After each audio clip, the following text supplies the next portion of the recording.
Hello and welcome to the Insomniac Soup, where I was. Anyway, hello out there in YouTube land.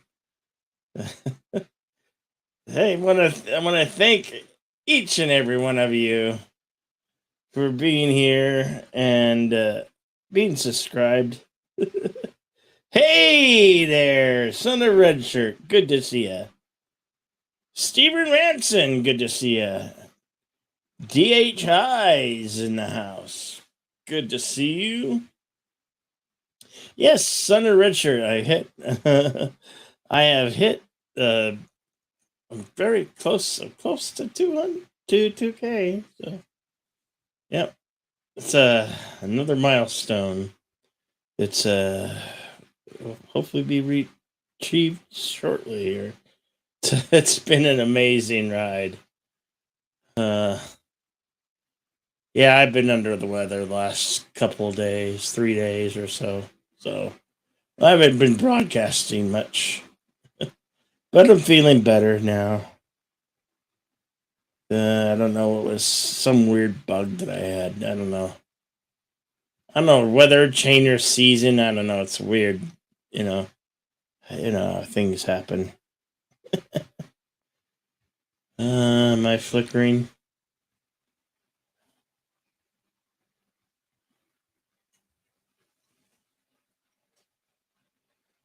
Oh, that's that white bag.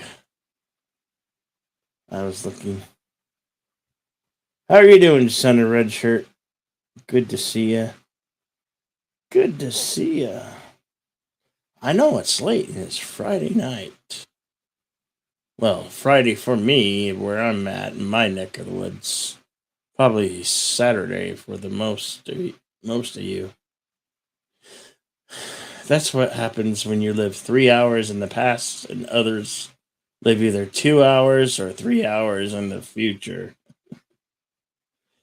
I think Central Time is 2 hours ahead of me, and Eastern Standard Time is 3. So it'd be what, 11, 12, be 1 a.m. 1 a.m. Eastern Time. Uh, so I guess it's 1 a.m. for you, send a red shirt. Boy, see, StreamYard does not like my virtual backgrounds. That's why it's flickering. Wish I could, you know, say that that's me doing that, but no, that's just StreamYard being stupid. I thought it was my camera, but people were telling me it's not. 10 p.m. Yeah, that's yeah. I'm on the same time. I'm not Mountain Time Zone.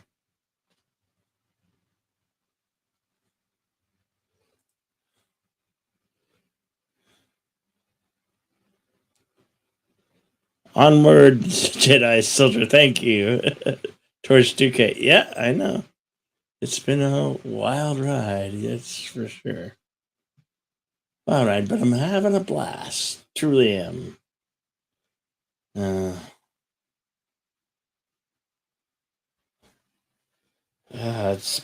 it's been amazing, and I haven't been making shorts, so the shorts on YouTube. I made a lot last year. I might get back into making shorts.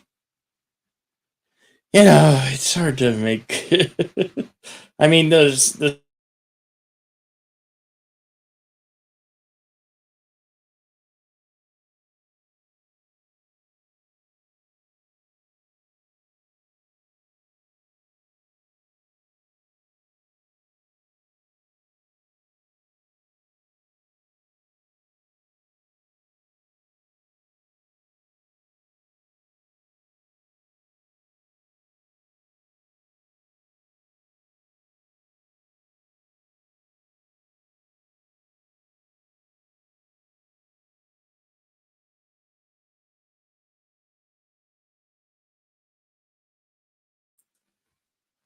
Oh, no.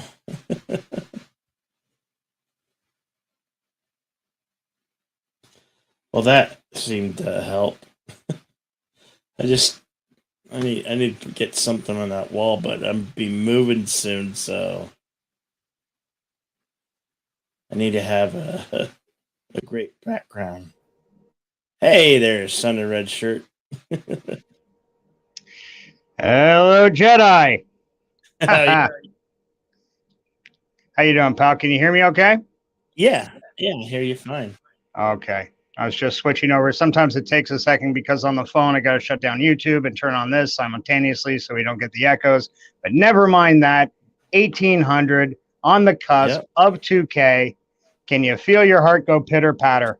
Did you think this day would come? Yes, you did. I know you did because No, I've I known you for a didn't. while now. Yes, you did. I know that, Billy. I know you're too humble a guy naturally to just I didn't even blase think I would say, hit 1K, to be honest. I know your natural proclivity towards humility will forbid you from saying something so grandiose. But I think you do know in your heart that there is a community out there and that you do speak to that Yes. community. And that Yeah. community loves you, you love them in return. And this is just Yeah. indicative of that love. That people are coming in, hanging out. You're spreading the message in a positive way. You're one of the most positive YouTubers I know, and I love you for it, buddy. I really do. 100%. Hey, Lilac Sirac. Good to see you. Lax Servac. He's got a bitch and a werewolf. Is that Wolfman or actual No, werewolf? that is a character from Star Oh. Wars. Oh, I'm sorry. Yes. Okay, I get where you're going. Now, isn't he, if memory serves, in real life, when George Lucas was putting this together, the bar scene, the Katana scene, was as Yep. much as we love it and remember it, and I'm not bad mouthing it, I'm just saying they didn't have quite the budget he had on the other movies. And that was actually a werewolf mask. They had some basic Hollywood masks, they just jazzed up a bit. And other ones that were completely brand new creations. But the Wolfman was one of the ones that I snuck in. think that was one of the. I think that one. That character is known as the Wolfman. Yeah. Uh, Which is super cool. Without a doubt. he got his own little action figure too. That's right. Which if you search, I'm for pretty it, sure you I can had find it. And didn't he have the one that looked vaguely reminiscent to Michael Jackson's Thriller outfit? It was like a red kind of jumpsuit with like black piping coming down like the front of it. I honestly don't know. The Wolfman was the greatest Star Wars character. He was certainly the most underutilized. I really wanted to see more Wolfman. Need more Wolfman like you need more cowbell. Gotta have the Wolfman. Gotta have the Wolfman. Yeah. Uh-huh. Where the hell's Lon Chaney Jr. when you need him? Uh-huh. He's hanging out with Claude Rains, the Invisible Man. Well, yeah. Well, Claude Rains was in The Wolfman too, as you well know, Bill. We've seen that movie. Yeah. I think we saw it together. We lost a few celebrities, 3 actually, on Friday today. Come again. I heard about Robbie Coltrane, who Scottish comedian, most famous arguably for the Harry Potter series. One of the actors who played Jason in, I think, Jason Voorhees in Friday the 13th? Part 4, yeah, I think. Oh, I'm very sorry to hear that. And then Angela Lansbury. So they do die. Oh, yeah, Angela Lansbury goes back a few days now. A huge loss to cinema, the entertainment world in general. She had magnificent voice, a stage presence of legendary status, and not only that, her film career. Looking back, Angela Lansbury, I was watching her in Gaslight just a few weeks back, oddly enough. Gaslight was from 1942, starring Charles Boyer and Ingrid Bergman. They had just brought Ingrid Bergman over from Sweden, and she was like the hottest ticket out there. absolutely stunning. And Angela Lansbury at 18, her first film role, she was just she played this kind of mischievous housemaid that was kind of on the take. And from there, her career just went on. And she got a bunch of those roles where she was a bit of an ingenue, just, hot little chick. And but she had the chops. She had the presence of mind. She wasn't just some weak woman. They always put her in strong roles. And probably her best remembered strong role was as Lawrence Harvey's mother in the classic Manchurian Candidate from the early 60s with Frank Sinatra, Angela Lansbury. Great cast in that. Henry Silva, who passed away not too long ago. Another great sci-fi guy. We remember him from Buck Rogers in the 25th Century with Gil Gerard. He was Kang in that, but he had a great career, and he played opposite. He knew all those Rat Pack boys back in the 60s, Dean Martin, Sammy Davis Jr., and he hung with those guys, and he was in the movies Ocean's 11 and this one, The Manchurian Candidate, with Angela Lansbury. You've seen The Manchurian Candidate, have you not, Bill? The 60s one, the original? I think Janet Leigh, Jamie Lee Curtis's mother. She was on that. As a sad little side history, Tony Curtis showed up the day of the train scene. She's trying to film this heavy emotional scene with Frank Sinatra as he's, trying to hold his shit together on a train because he's going through PTSD. One of the earlier representations of PTSD brought about through deliberate mental torture. And Tony Curtis in real life shows up on set to serve her divorce papers. This is Jamie Lee Curtis's mother, Jamie Lee Curtis from the Halloween movies, from True Lies, from, all the shit we grew up loving. So, Jamie Lee has done a lot of horror movies. Actually, she certainly has. More than just Halloween franchise. Yeah, well, her mom too. Remember, she comes from pedigree. Yeah. Janet Leigh starred in arguably one of the great Psycho. You know, and she also starred in. I was watching this the other day. Have you ever seen? Not The Swarm. You know who's in this movie? Janet Leigh, Stuart Whitman, and DeForest Kelly, Doc Bones himself from Star Trek, Dr. McCoy. What's it called? Night of the Lupus, where all the radiation testing has brought about these giant bunny rabbits out in the Arizona desert. And these rabbits are going out and they're just murdering people left, right, and center. I think I have seen that one. That one was silly. Night of the Lupus. It's a solid movie, actually. If you watch it, they got good suspense. They keep up. The effects are decent considering they're just rabbits they built on sets like a Godzilla movie, right? So the rabbits are running through these towns, but they were well constructed. It was a totally watchable, great Halloween fun film. Checking down the chat there. Got Lack's been good to us. He's been very busy. Yeah. Thank you. Jedi Bill, Lack. Much love, my brother. The Wolfman is the greatest Star Wars character. I'm here. Feel free to like and subscribe. Bump. Murder, She Wrote. That's right, Lack. Yep, Murder, She Wrote, of course. Wow, Son of Red Shirt is on fire. Yes, I am. I don't know how you mean, but I'll take it as a compliment. And there's a resident actor, Philip Gaming, is in the house. Oh, is he? What's up, Philip? Hello, Philip. Yeah, he's been in such movies as he was in that Marvel movie with Cap. What's her name? Yeah. Oh, wonderful. He was in that. Yeah, and he's been in Shameless and some other. Really?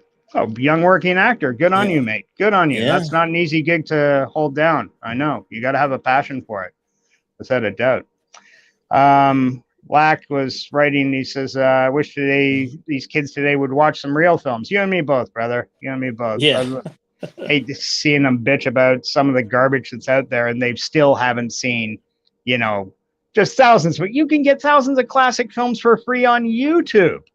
I've been looking at this. I'm so tempted to start up my own little YouTube channel for just doing YouTube movies you can find on YouTube. Classics, film noir. I'm a nut for film noir. and you can just lose yourself down here. Henry Silver was also a great cowboy / half-breed actor. Yeah, he ended up doing a lot of those Indian or Mexican or whatever. You know, he had dark hair, swarthy features. You could cast him back in the 50s or 60s. Yeah, he was in The Bravados. And The Bravados you can watch for free on YouTube. Great Western. Love Gregory Peck. Trade places. Remember when everyone said Jamie Lee Curtis was a hermaphrodite? No, I do not. I really don't. I never hermaphrodite. Where did they get that from? She is gorgeous. The reason she's so proportional, her boobs were too perfect. I don't know. Yeah, I remember when she did True Lies with Schwarzenegger, some guy writing script copy or something for one of the trade magazines wrote the movie stars the 2 best chests in Hollywood, and she really adored that. She loved her boobs, and rightly so. If you ever saw Trading Places, she had no reason to be ashamed. Sup, Phil Gaming Phil. Hey, Stephen Ransom, Lex Serac. He worked on Deep Throat as a key grip. And hello, Antideriv Chill.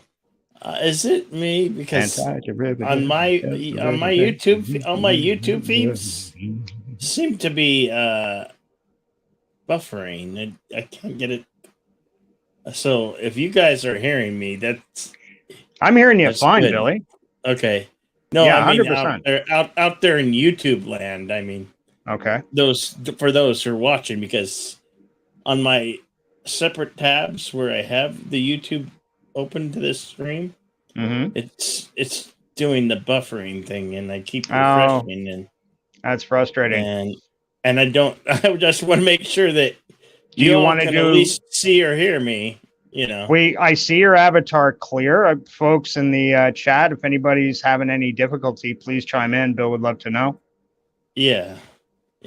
And Jill, thank you, Jill. She says you sound great, but you can't see him. You just see his avatar because that's what you got up, right? Deliberately, your avatar. I took it off because when I looked at the YouTube feed on the chat, it was just buffering and was frozen. So right, trying to. It happens sometimes. Trying to save bandwidth. I don't. You got any other tabs open?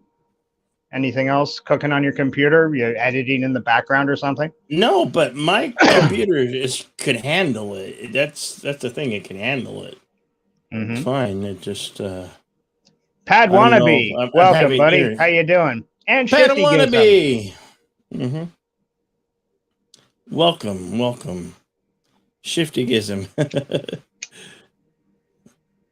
You doing? Yes. If we're going forward this week, I will be there. I just totally spaced it. I kept on looking for it last week, and I totally spaced it out and forgot all about it.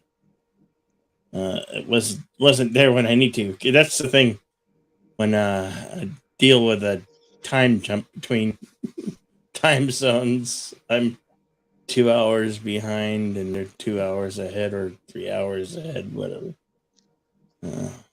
You invoked the name Time Stones, and I could actually hear Anti-Derivatives Jill scream from Texas.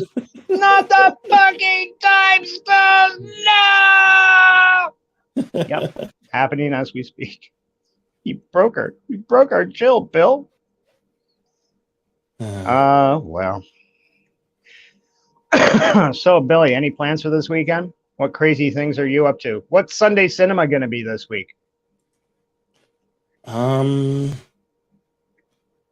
not sure yet. Why don't you go and play a? How long since you played one of those Terry Hill, Bud Spencer westerns? Why don't we get? Why don't we watch? Oh shit! Give me 2 seconds. Chad, help me out. You know who I'm talking about. The Trinity series. But he did more than Trinity. What was that one he did with Eli Wallach and it's a great one. Eli Wallach, and Brock Peters. Brock Peters from Deep Space Nine, Ben Sisko's dad, but also historically, more importantly, from films like To Kill a Mockingbird with Gregory Peck again. Great Mhm. film. Yeah, he had a good career. He had a few films. Rock Peters did. He was a good score for Star Trek when they got him. Star Trek's got a great history of cashing in and grabbing solid actors. They had Louise Fletcher as Kai Wynn, who is most famously Nurse Ratched. She was also great Welcome, in. Phil. Hello. Hey, How Bill. you doing? Son of Red Yeah. Shirt. Philip, how are you, buddy? I'm doing okay. Good to hear it. Good to hear it. What's bringing you? What's new in Phil's world?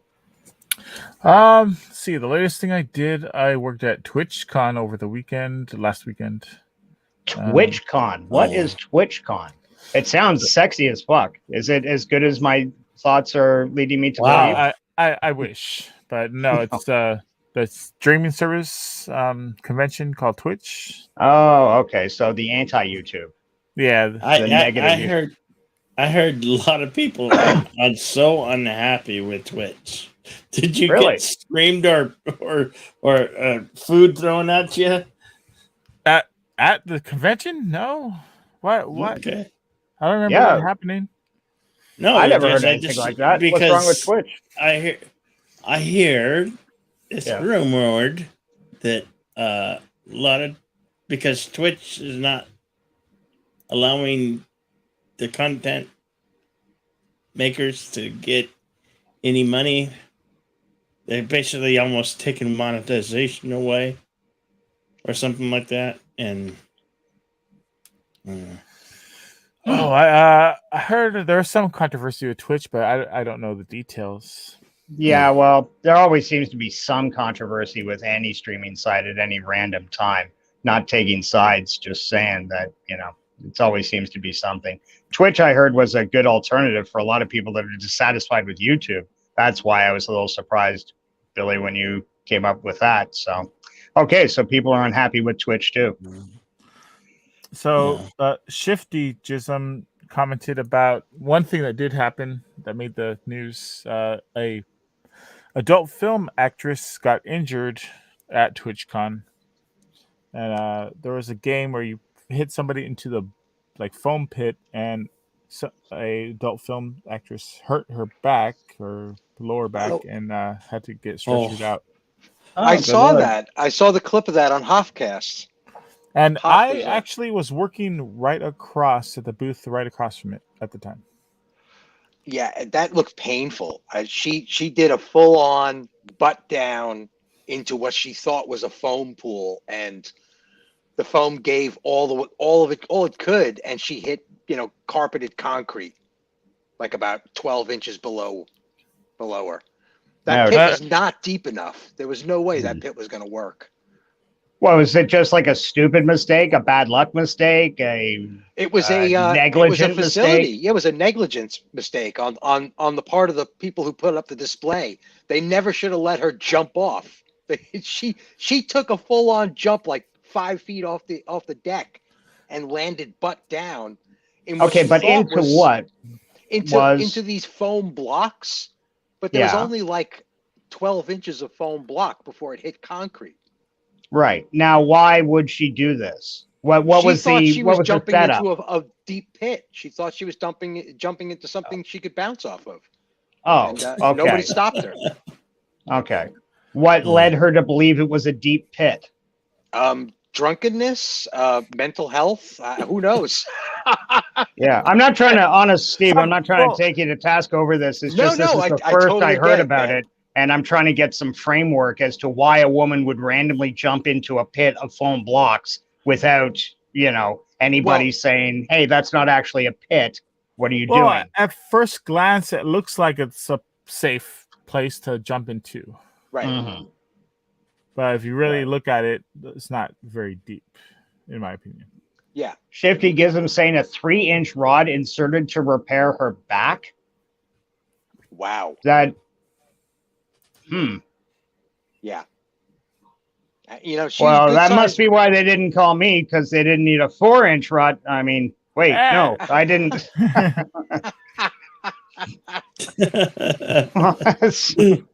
Sorry, terribly sorry to hear the young lady went through such a malady, but it sounds like she is on the mend. Hopefully, she'll be back doing the Lord's work quickly. Right. Getting a different rod back there. That's right. Hopefully, God she'll knows be back there's at a- work. Yeah, on her there's a back, shortage of receiving porn the acts, Lord's- Yeah. just can't get enough quality. Decepticons, Cave of Villains, right? Sunday cinema reminds me of them Sundays where Channel 33 or 27 is running movies all day and you watch them because it's too hot to move. Yeah, I remember those. Do you guys remember? For in my neck of the woods, we had the Kung Fu Saturdays and Western Sundays. But that would switch over like every 6 months. And then Sundays would be Kung Fu Day and Saturdays would be Westerns Day. Did you guys grow up with something like that? Yeah, there was Exactly. Yeah. But we had like B movies on the weekends and stuff. Mhm. Like I remember UHF used to play all the time on the weekends. UHF, yeah, you had UHF station. Did you have a Fox Well, that too, but affiliate? the UHF station actually played the movie UHF. nice. The Weird Al. Excellent. The Weird Yeah. Al movie. Yeah. That's That's as Meta hell. before they actually had a listing for Meta in the dictionary. Indeed. That's great. Did So- they make a whole thing out of it, Phil? Did they No, really... it was just a movie to fill the space. Oh, we had- God, that's even better. Anonymously meta.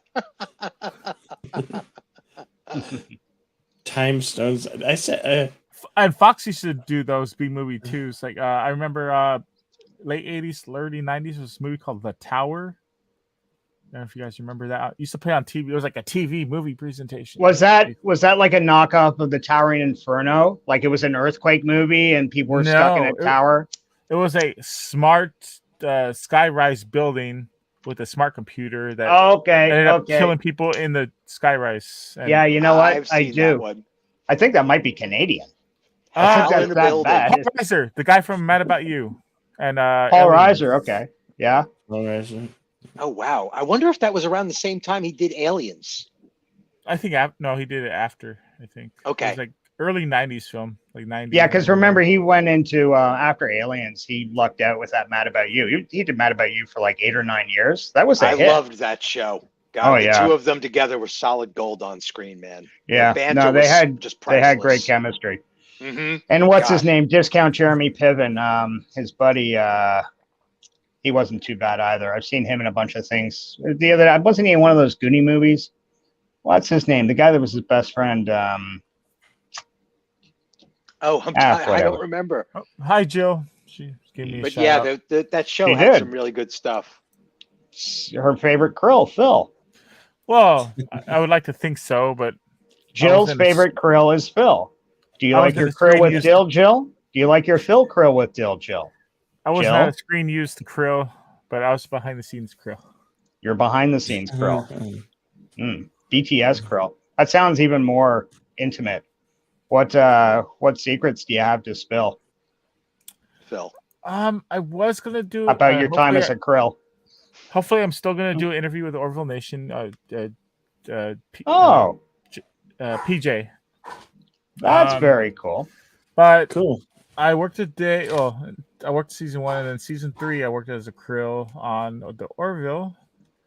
And the scene was in the krill home planet, and it's just the krill town there, and Mhm. it was just me strolling through walking through the town, Right. And I got directed to walk around, pretend to look at the items at the shop, and Not really like, strong character building stuff, but stuff you got to grunt work you got to go through, I guess, right? yeah, I was just an extra krill that just random krill Right. walking through town. That's cool. That's fucking ace is cool, brother. It is. I'm jealous in a way, to have that experience. That must be something, something fun to look back on. I know extra work isn't the most reliable gig out there, but there are plenty of guys that have put, bread on the table doing that as a sideline. I live in Toronto, and I myself know plenty of people that do that sort of thing or work in the film industry. My best friend's a cinematographer. He's busy body. Does more commercial work, frankly, than television, but he does do TV stuff too. It's a very fascinating business to be in. I envy It it. is. I think in order to do it, you got to be passionate about it because it's a hustle to make money and make a living doing working in the entertainment industry. Most people won't make it, and Mhm. you got to just hope that you're the one that makes it. Or you're the one that writes the best tell-all book. So start collecting that dirt, buddy. You know, just as a plan B. You never know. I mean, I could talk smack about some people on sets. Oh, why not? People eat that shit up. Even more so if it's all lies. So, you know, the path is clear. I'm not going to do that. I will. I'll just lie about being like, no, I'm fucking with you. I will. Only honest trash talk. Mhm. For me, the krill makeup didn't take too long since I was just an extra krill. Mhm. They had me put on a huge face mask.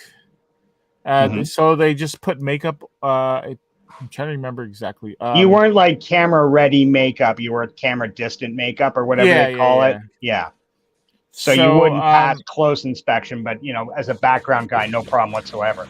Right. They put like makeup around my eyes to like blend with the mask, and you know any crevices or anything that could be seen. So as a time sitting in the chair from your call in, what did you go in as a group?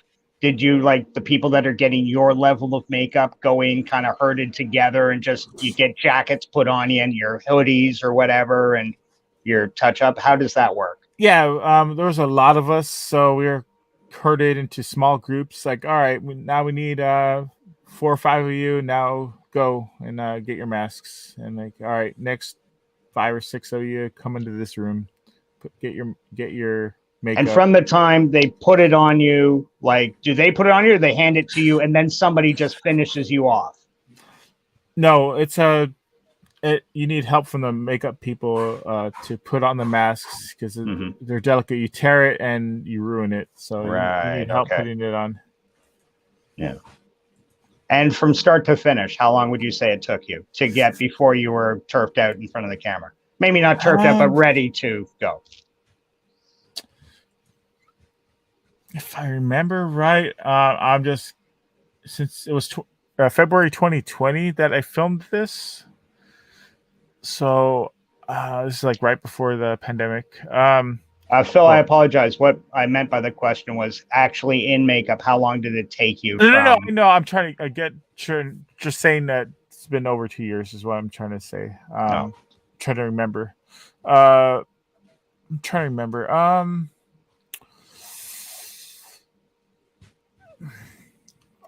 gonna my best guess right now. Since it's been a while. From start to like screen ready, maybe like 3 hours. Really? Okay.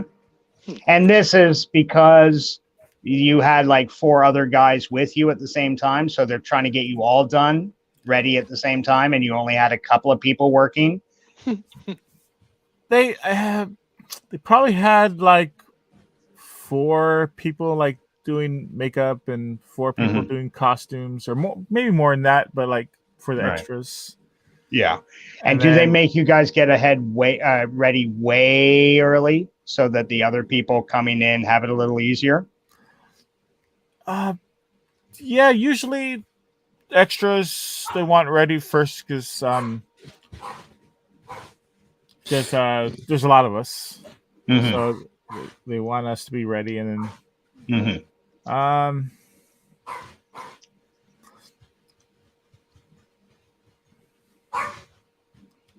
Bill, feed your dogs. He's just barking at somebody outside.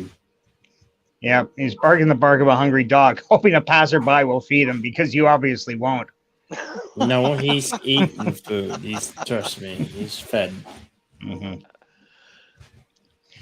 trying. Well, so what was the question exactly? I'm sorry, I was spacing out a little bit.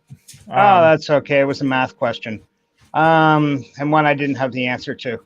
The truth is, it's going back in time for you. It has been a couple of years, so I can appreciate how it's difficult to remember those little nuances about how long it took you standing or whatever. I've tried to think of a little more of an interesting question. Did you have any interactions with any of the cast and crew behind the scenes or on camera, passing by them? Were you in the same shot as them?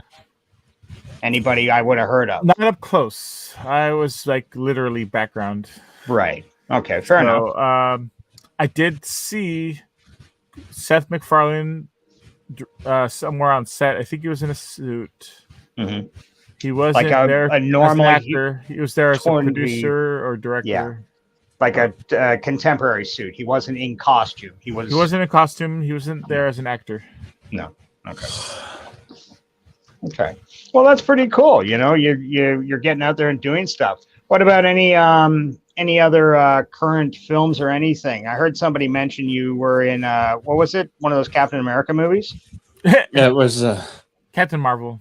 Captain Marvel, sorry?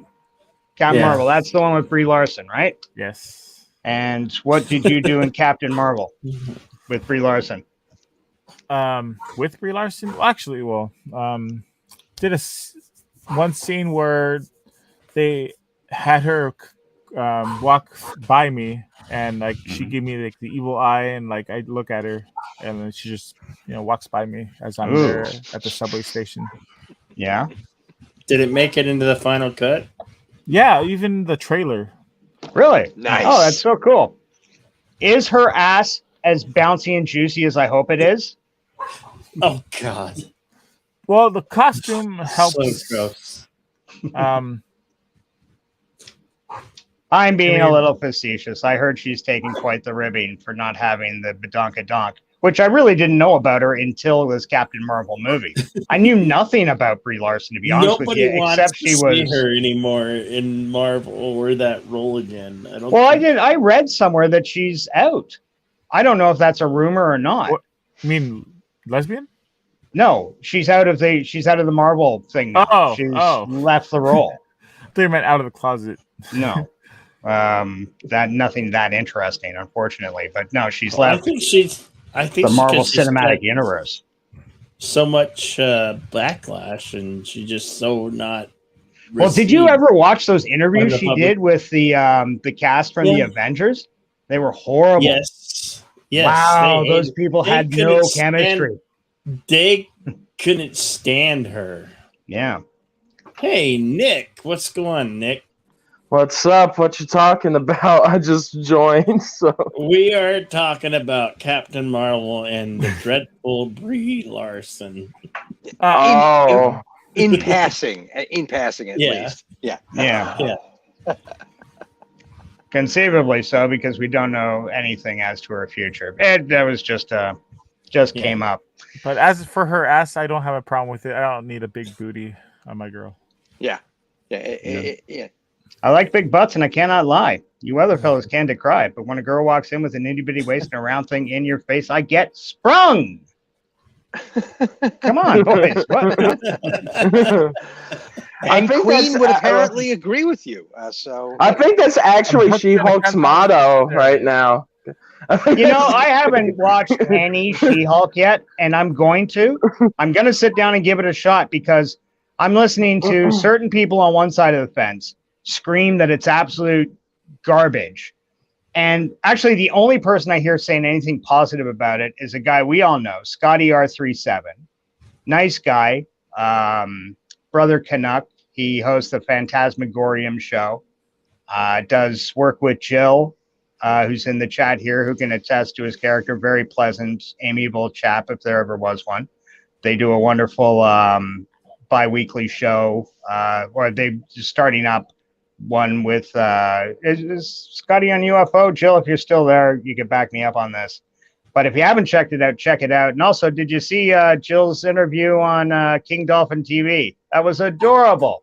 Love that. Go check that out too. Plenty of fun. King Dolphin, great interviewer. And Jill was a great guest to have because she's got a lot going on her channel. If you're a Trekkie like me, that's a wonderful place to hang out a couple of days a week. Do not hesitate. Go check it out. What was I saying? Oh, yeah.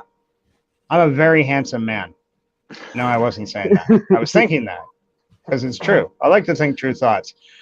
But in regards to, shit, I really went off the rails there for a second because the thing about Jill popped into my head. I wanted to plug. She-Hulk, thank you. She-Hulk is, I haven't given it a shot yet. Have any of you guys watched any She-Hulk? Hell no. Yes. Okay, Yeah, now I got a hell. Who said hell no? Hell no. Me. Hell no was Philip. Sorry, my internet's not really great. I'm not getting everybody's name up. So Philip is a hell no. A yes from who? Who was yes?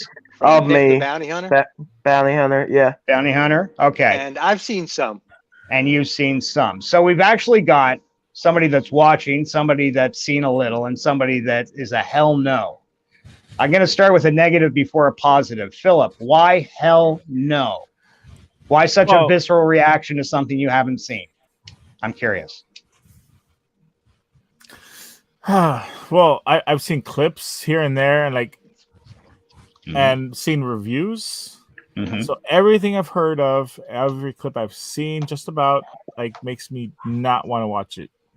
Mm-hmm. The twerking, the man hating, the negativity. I don't like this character. I haven't seen. Oh my god! anything Did from I this just character walk that I into like. a She-Hulk conversation? Yeah, Yes. apparently. Yes, you Oh my did. gosh. Did I just? Dude, I didn't even listen. I just saw you were streaming, Yeah. and I clicked the link. I have no clue what you guys are talking about, Like and I moth just jumped to a into a flame. She-Hulk. You Oh, came great. to Well- a big green badonkadonk. That's it. 'Cause that's what we're talking about. Big green badonkadonks. Brie Larson. You and, know. yeah. Thank God, Hey, Daredevil maybe it's that was that the was one their that did answer her to because you'd have to people be blind. complaining that Brie Larson had no ass. They're like, we're gonna give you an actress with an S. And they did, apparently. All 6'5" of her. Okay, so your absolute not seeing it is based solely so far on interviews and stuff like that. You haven't yet given it a Reviews chance. and clips that I've seen. And reviews and clips. Who do you go to for reviews? Anybody I know? Any YouTube guy I would have heard of? Critical Drinker, Film Threat, Cinema Gulp. Midnight's Edge probably, or the Doomcock guy. Doomcock, okay. The I don't watch him Doomcock often. guy. Every Doomcock guy. That is every hilarious. I think you're the first person whoever has said that.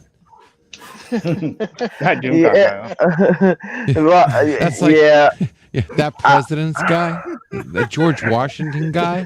Right. That Gary somebody with that Gary. Do you remember that Elon Musk guy? That Jedi Gary. Bill guy. I like Gary a little Yeah, bit that more. Jedi Bill guy. He's a little more That was entertaining. good. Doomcock does That's too much good. singing for my taste sometimes. Does he? And yet you hang out here with Jedi Bill. I don't know anybody that sings more than Jedi. I'm surprised Jedi Bill's not singing right now. Do you ever see me pop up to the karaoke streams? No. Mhm. Oh yeah. Oh, You Bill never is do the karaoke. rapidly becoming the king of karaoke. No disrespect to any of the other hardworking karaoke's out there, because I know there are a few decent people putting out good shows, but Bill is rapidly grabbing the king of karaoke title by the fucking cojones, and it's scaring me. Bill, relax. just unclench, man. You don't have to squeeze That that spilled hard. onto my show the other day. Yeah, I Did got it? Jedi singing. Yeah. Yeah. Big balls. Yeah, something about big Was he- balls. Was he doing big balls? Okay, yeah. I got big balls. You see, when Bill does it, he throws his whole body into it. He becomes Lemmy when he's it's almost channeling. Actually, you should stop marketing it as karaoke and start marketing it as extra spiritual channeling. You're taking over Lemmy's mind, or Lemmy's taking over your mind transcendentally or something. It's great. Throw yourself into it. Yeah, But, yeah. That's the thing with Doomcock too with me. I stopped watching him because I was just like, dude, there was too much information that did not pan out to be true. So I was just like, dude, stop. Wait. Serious question. How old are you? Can I ask that? 19. Okay, so you grew out of the Doomcock. Okay, cool. No. Gotcha. Yeah, Doomcock. I just kind of, I was like, and also I thought he was, the thing with me is I like to give something a chance, right? And I don't go straight. Oh, Okay. we lost his audio. We Uh-oh. lost his audio. I will take this opportunity to say, hey, Wasn't me. LDJ, pleasure to meet you. Hello. LDG, Hello. you two have never met? You're I don't kidding think me. so. Who's speaking? Stephen 'Cause Ransom, I'm not seeing the LDG, screen. LDG, Stephen Yeah. Ransom. Okay, sorry. Hi. Nice to meet you.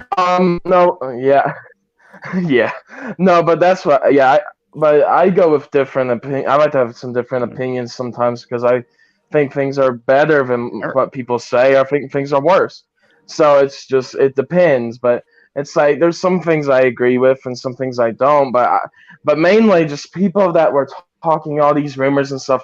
Like I give Midnight's Edge and Doomcock credit, but some of their opinions I think get too harsh sometimes.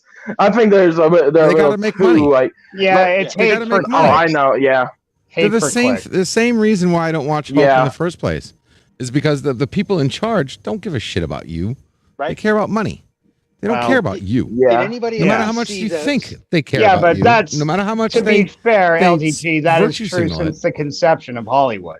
People, when Thomas Edison was putting out film, he wasn't doing it because he thought film was a beautiful thing. He was doing it because people were putting a nickel in to watch some fucking flapper chick take off half a top, or watch some colored kids dance, or watch some whatever passed for entertainment in 1902.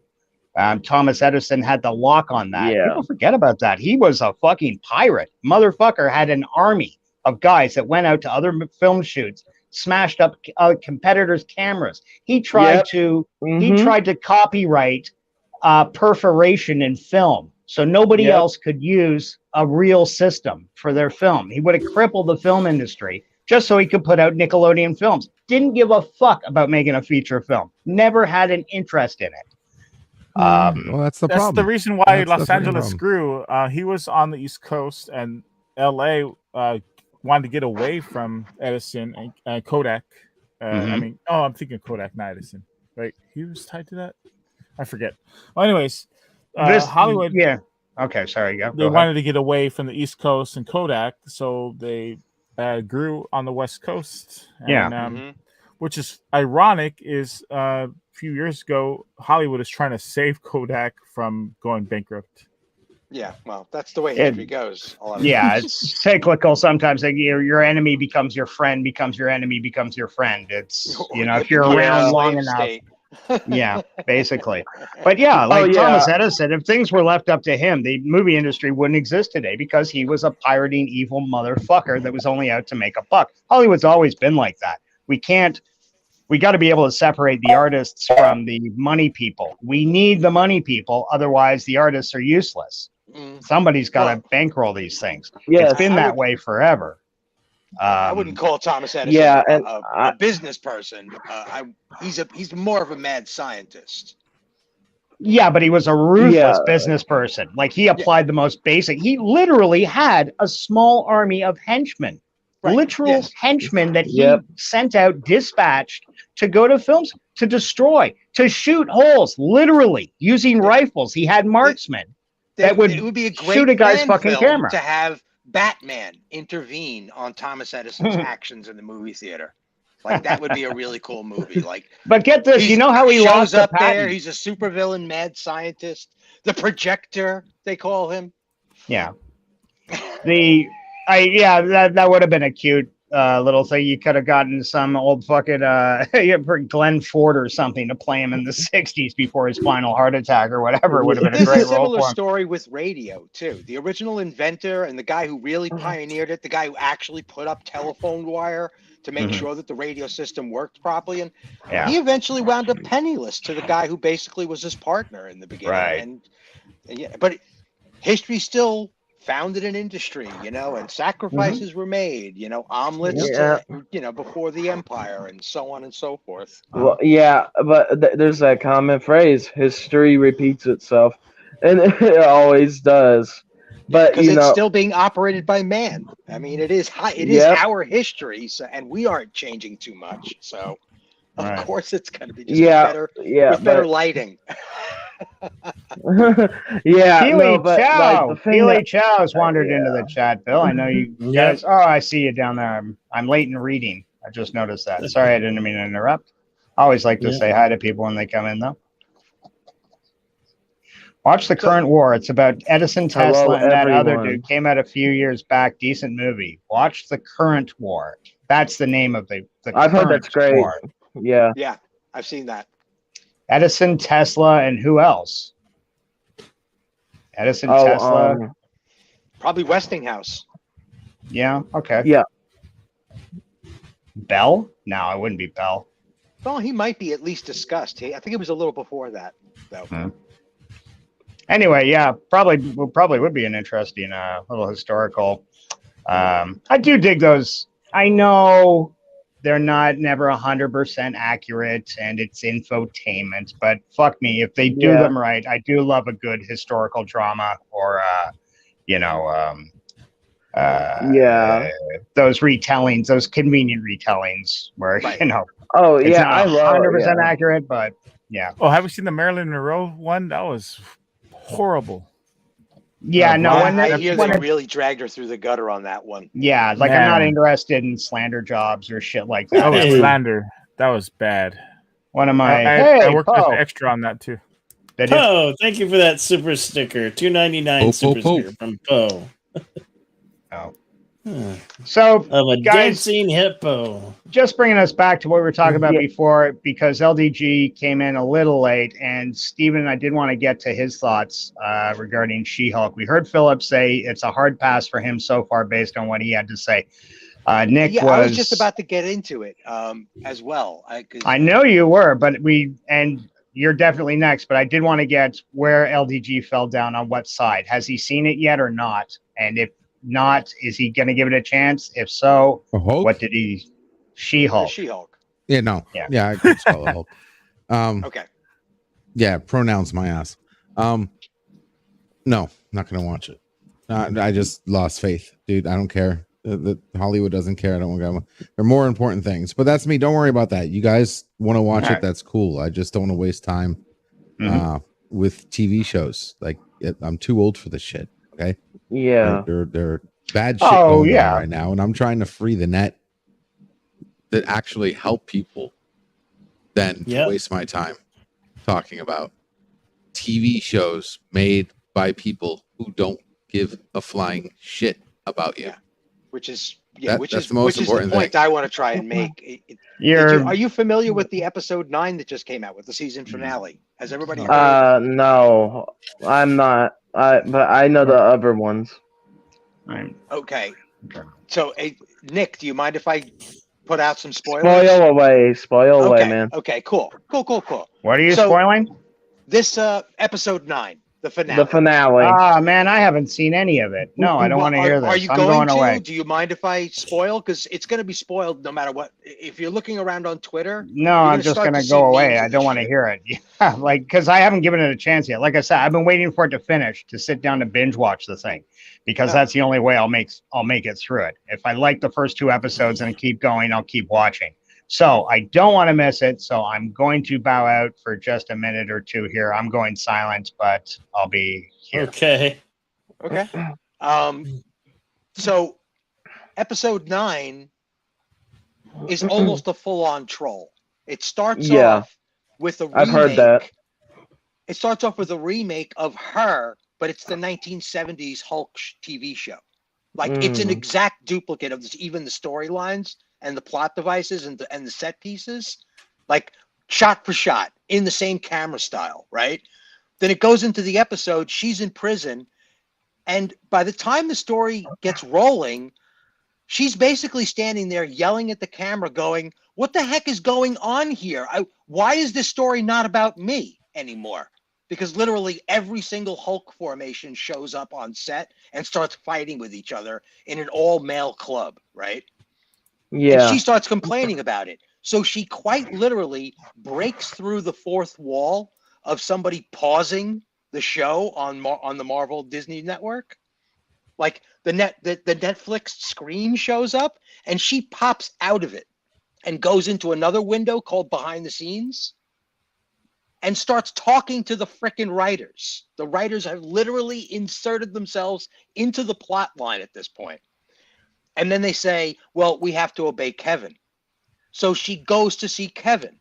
Security at Disney headquarters tries to stop her. She beats the hell out of multiple security guards, breaks into a vault and sees Kevin, a full-on AI hanging from the ceiling that is programmed to write the show.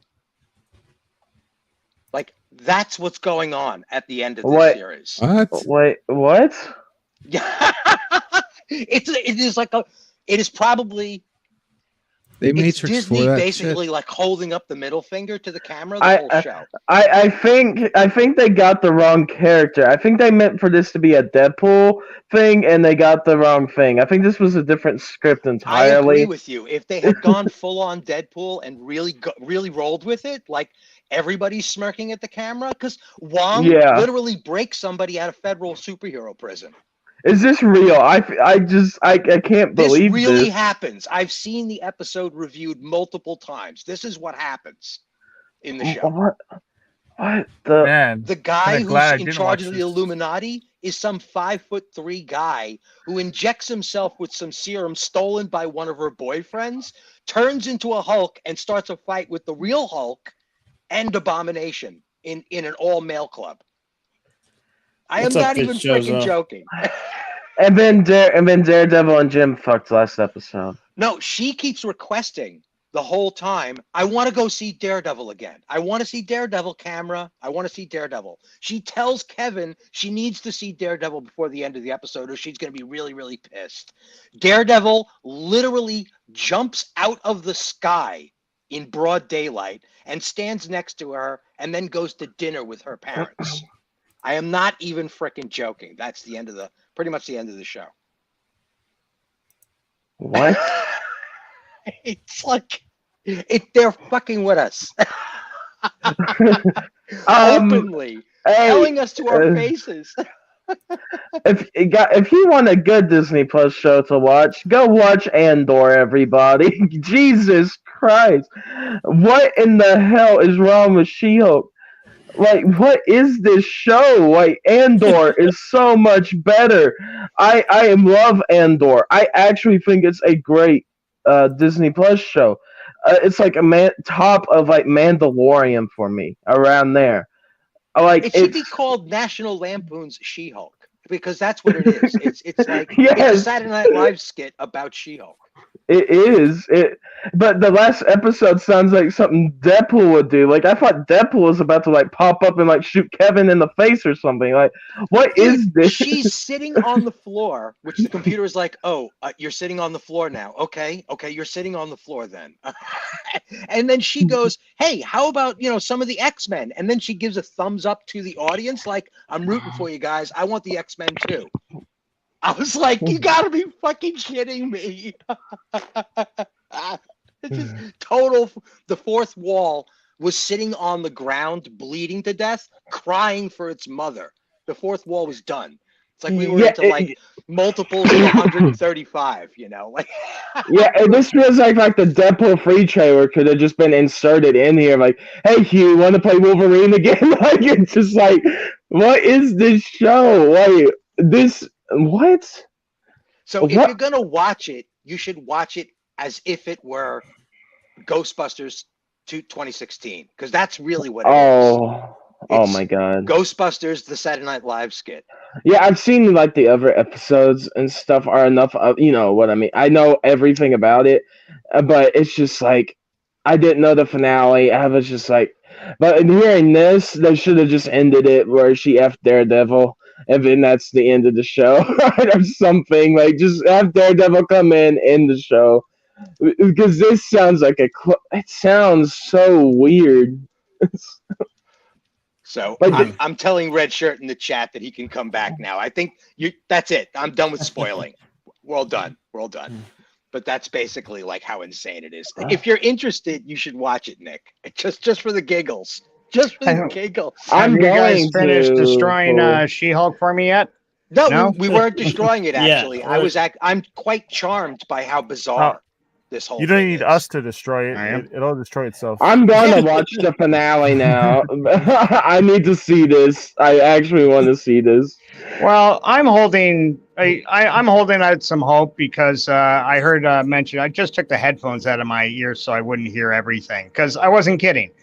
She-Hulk, I do have a connection to. I read the comics, the John Byrne run Mhm. back in the 80s. Stephen, you probably remember it. I don't remember I the love exact year. that I want to run say of it came her. out between 84 and 86, but it Yep. could have been 86 to 88. I don't exactly remember the date, but it was mid 80s roughly. And it was something new.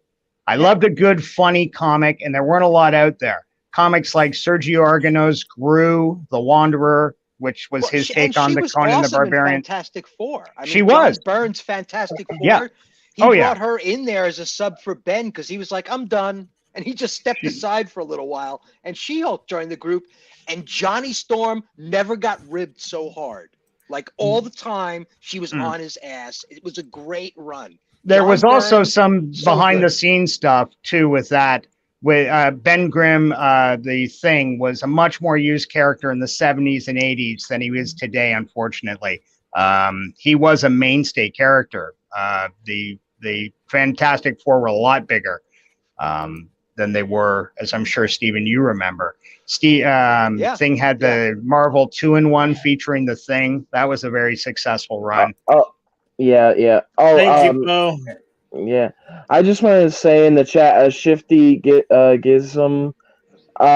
No, that's not true. That got deconfirmed. Harrison Ford is not General Ross. That it was a fake rumor. Yeah.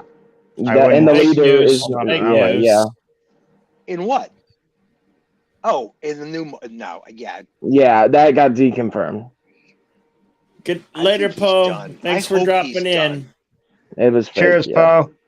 I'm done Thanks, with buddy. Harrison Ford, man. I'm just like, I'm just done with Oh, that how guy. can you be done with Harrison Ford? What the fuck has Harrison Ford done to you? He's No. Harrison Ford. He's an old man that He's- keeps going I- back to the well. It's how can you hate him? I don't hate him. I don't hate him. I didn't say hate. Hate's a strong word. I said done. Like, good Done luck. is Do a what pretty you strong like. word You know? too. It just I'm done. I will no longer be interested in properties that you're involved in. I just you should have gone out with a little more grace in some of the things that you went out on, and you should have been a little more graceful to the audience that painted your house. You know. The thing about Harrison Ford, you got to admit though, the guy has never changed his spots. He didn't give a fuck about Blade Runner when he was done with Blade. He didn't give a fuck about Star, and he never pretended And that's what I mean. to. That's what I mean. And so it's been going on for a very, very long time. We've heard it all before, and he just kept on going. And he was about to bow out, but he didn't do it gracefully. I never heard Sean Connery really dig in the way Harrison Ford digs in. Sean Connery was always gracious to the audience, and so was William Shatner. It's a bit of a different time. And William True. Shatner is a great thing to list because William Shatner struggled with it as much as anybody. Mhm. You know And this. Nimoy You as remember. You saw, I have no doubt, you saw the Saturday Night Live when it aired, when he was on there making fun of Trekkies, that classic Get a Life sketch. He shouted to John Lovett's diminishing fat face as the embodiment of Trekkies as losers. He was fine with that because he could take a joke, and he had been part of the joke for so long. Mhm. We all cut those guys slack. Yeah, I'm just a at little that point, surprised he had that enough- you're fed had up enough with a guy like Harrison Ford only because of what he's given us when he was pitching in his prime. You know? I guess. Yeah. I can appreciate the art. I can separate the art from the man. Okay. Mhm. It just, where he's going from here, I'm Yeah. not going to be a patron of. That's all. I've never liked Harrison Ford's attitude towards the fans. Don't get me wrong. I'm not sticking up for that, brother. I do think that is abhorrent for an actor to have, but I do respect the fact that he's never pretended otherwise. He doesn't hate the fans. He just doesn't care for science fiction. He thinks and to it's silly. clarify my point as well, in a vacuum, this Mhm. wouldn't even really be a thing. It'd be like, oh man, the dude's a bit of a dick, but whatever. Yeah. He makes good movies. But in the current environment, Mhm. him being a cowboy and not sticking up for the fans, or not at least being gracious to the fans during these times of woe, you know what I'm talking about? Where the fans are Mm. basically being attacked by the media that they made popular. I Yeah. guess I don't see. I would never have seen Harrison Ford as any kind of poster child for that. Honestly, William Shatner, maybe. Yeah, definitely William Shatner. Now, today, 100%. Just Harrison Ford. Again, I know it is frustrating because I love Blade Runner. I grew up on that fucking movie. I saw it in the theater. And I can't tell you how many times I was addicted to that film as a kid. I just thought it was genius, next level filmmaking. The whole Star Wars, Indiana Jones. I can worship that. I remember the day the young Indiana Jones, he guest starred on it and staying there. And I remember having vivid memories of standing in front of the VCR with the thing so I could edit out the commercials perfectly to get this one episode of the young Indiana Jones Chronicles that had Indy, the real Indian. And he Yeah. at the end, and all he was in it for like a minute. And he was in a log cabin with some Russian agents or something creeping up on him. And he used a flute to blow a note, which slid all the snow off the roof and buried these guys. And he skied away, or some stupid fucking Indiana Jones thing like that. And then that actor became the best Irish assassin in all of Ireland. The best What was Irish he- assassin. Was it Are you Boondock talking Saint? about Sean Patrick Flannery? Yeah, the lead, the guy who was. Yeah. playing Indy. He was great. I loved Yeah, him. He was He a actually great went on to cast. do that series of. Yeah, he was the assassin Boondocks. movies. Well, yeah, series. What, they make 3 of them? I guess they did Yeah, now, something, didn't they? yeah. 2 movies. Two The- movies, is The it? movies. There's a third one coming out, right? Yeah, that would be. Boondock Saints. You Yeah. could easily Yeah. attach that to the John Wick universe. That could Him and, easily be a part of the John Wick Oh, universe yeah. in a heartbeat. I could see, as long as they don't fuck with it. As long as they don't make them look like idiots for the sake. They wouldn't. The Boondock Saints would be safe from something like that. I think the Yeah, original I- directors tied back to it as well. So like everyone's back. Is what I That would be heard. smart, man. Nasty And- rumor. I heard earlier. I think this night they were wanting to remake the Time Bandits and like Oh, I heard about that. I leave heard my about that. Time Bandits alone. no, Terry- no, Terry no. Terry Gilliam Oh, too late, did dude. that movie perfect. It was. They're gonna How they, is, they'll screw up Terry's Quantum health Leap. at Yeah, present? Time Bandits next. Watch. Yeah. I don't know if It'll it's a happen. perfect movie, but it was a magnificent, magnificent film. It Well, should in go in that film, untouchable. you had Sean Connery playing Agamemnon, King Yeah? Agamemnon. Yeah. Mhm. Who was in that? Now, this is going back a few years. Let me see. There was a collective bill of stars. They weren't his complete upper list characters, but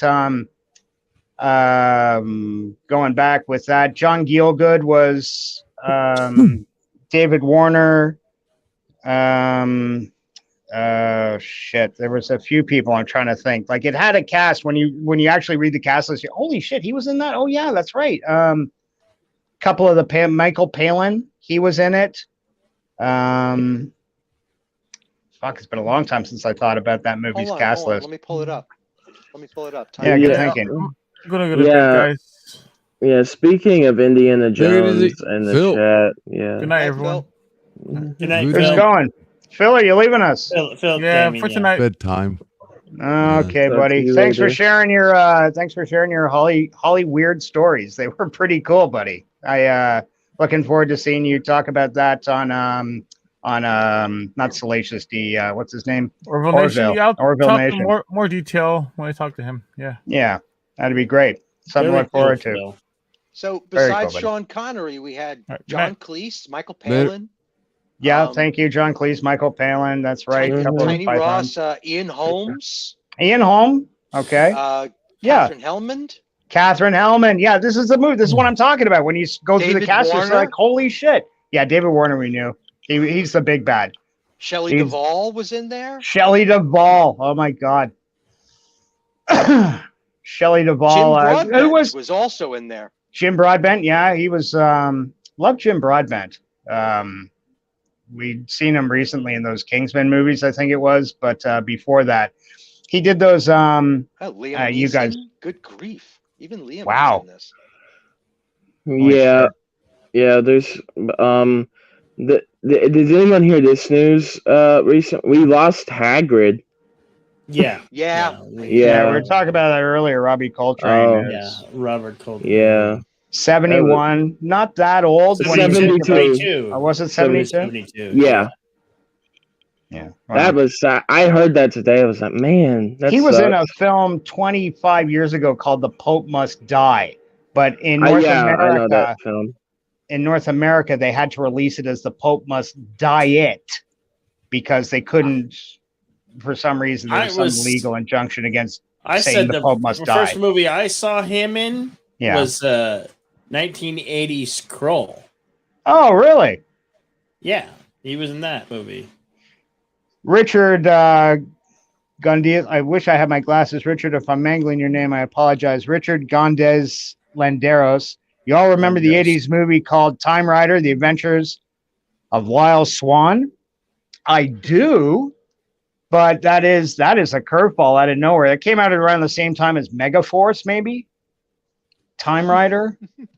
Remember Megaforce? Megaforce was that team. They had the motorcycles with those fucking stupid rocket launchers. They were like just basic, you could buy them at the hobby store. And they had these things on and the guys would have to like go over a jump and like aim the fucking thing and try to fire it at the same time. Yeah, I've seen those before. Yeah. Yeah. How many misfires, how many hundreds of misfires must have been on that set trying to get just that one shot that they used again and again and again. Time Rider, The Adventures of Lyle Swan. You know what movie I haven't seen in a fucking dog's age, which would make a fun movie for you to do, Phil, Billy, is do a double feature of Big Trouble in Little China, but back to back with The Adventures of Buckaroo Banzai. Oh, yeah. Did you know that they're in a shared universe? Buckaroo Banzai and Jack Burton from Big Trouble in Little China. Clubbird. I've been hearing some of that. What is the connective tissue? There's a script written for the sequel to Buckaroo Banzai that had Kurt Russell in it as a Blue Blazer regular. And the team's in an emergency situation and they need a ride out of somewhere. And it's Jack Burton that gets the call and he dumps his cargo and he goes and he helps them out. Okay. And then so it's connective tissue in script form only. Yes, there are no in details script. in the movie that actually connect the two. No, sadly there isn't. But how cool would that be if there was like a little, thing hidden there somewhere? Right. Pop culture curator Berto Prey 5, Yes. Gentlemen. Yes. How are you? He said Midnight Chaloja. Bedtime for me, bad time. Gapla Berto Bedtime. Prey. Yeah, Wow, it's you bedtime should be for me. asleep. I actually do gotta Do you? go to sleep. I just wanted to come on and say You what's sound up. like you're a responsible Yeah. person with like a job to get to in the morning, buddy. Trying to. I'll Yeah. see you around the Oh, yeah, campfires, man. man. I'm sorry. Yeah, I can't believe you and Steven haven't met before. Steven's been quite the ubiquitous Might have met presence once in the before. last couple of months. And LDG, Dialect. you got to go to his show in the morning. That's where everybody goes to hang out. LDG, free the net. He's working on Project Prometheus. He'll twist your. I'm not going to start talking about it now because he's trying to go to bed. But he's got the place to go hang out in the morning if you're just wondering what everybody's doing. If I'm not dealing with medical shit or whatever, I always tune in. Dialect 451. My God, all the creeps are showing. I mean, all the guys are showing up here tonight. How is everybody? The soup. The But, soup. all right. The Hey soup. guys, The I'm soup is sorry. on I'm yawning fire. like crazy. I gotta lay Yeah. down. But real quick, still loving V 2009. I don't know what people's problems with it is. Yeah, it's solid. It's a solid movie. I'm loving it. I have to check it out. I didn't check it out at all. I was like, because I was just strictly the 80s V. The and 80s it's like, version. Yeah. I'm not gonna watch no new shit because it's just not gonna be as good, But In I In just Oh, it's good. isolation- It's mindset. definitely good. It's definitely in good. isolation, it's a solid movie. Yeah, Yeah. I mean they revamped it. They What is brought it? it back up to snuff. That And TV they, series from the 80s V got a redress as what was it, a television movie, a one-off TV movie, guys? Two series, two Two seasons. series? Two Oh, seasons. you're talking about seasons, something yeah. completely. I thought you were talking about But 2009 they brought Star back. Trek. It's getting No. good because they Yeah. brought back Diana. Oh, the lizard, the chief lizard chick? The Yeah. brunette? She's in the 2009. In She's season the one 2, so- everybody remembered she could unhinge her jaw. And like how many memes would have existed today on the internet if that was only a thing? I wish she could unlock her jaw and make it, yeah, Good I could, heavens. yes. But Oh, anywho, I all right, remember. guys, I remember American Flyers. Richard. All right, take it easy. Night. Hope Good to see night, you guys brother. tomorrow. SMG. All right, take it be good. easy. Later. Thank you for Love it. dropping in. Yeah. You Stream too, free Bird. or die. Thank you for dropping in. Always a pleasure seeing Bird. Always a pleasure seeing LDG. I am How you doing, surprised Dolly? you haven't met before. You drop by his show tomorrow. You'll see what I'm talking about. Somebody's always shows up there. Billy, you were there for like what 4 Yeah. hours today? I was for 5 hours, I think. 5 Yeah. hours? Yeah. Yeah. That's great, Dalek. That is amazing. Great choice of Doctor Who. Stand and watch some John Pertwee. Oh, good Yes. man. Good man. Yeah. That's Mhm. the one. That's the one. That's the money who. That Doctor Who. He is the badass. He is the Captain Kirk of all Doctor Who's, John Pertwee. I'm telling you this right now. He's the only Doctor Who to rock, and I mean absolutely motherfucking rock, a crushed purple velvet smoking jacket pirate shirt combo. He's the only Doctor Who to rock, and I mean absolutely fucking crush, wearing bitching, self-given in the army snake tattoos. He's got a cobra tattoo on his forearm. He got drunk one night when he was in the army in real life. He's the only Doctor Who to have his very own Who-mobile. You Yeah. guys remember the Who-mobile? Yes, I remember. I know the Who-mobile. He had a fucking whip. He had a fucking whip He before did. anybody did. That's right. And he used to, in real life, he pushed for the car. He pushed for the car because he knew he could get it. He wanted this car, and he would drive it home.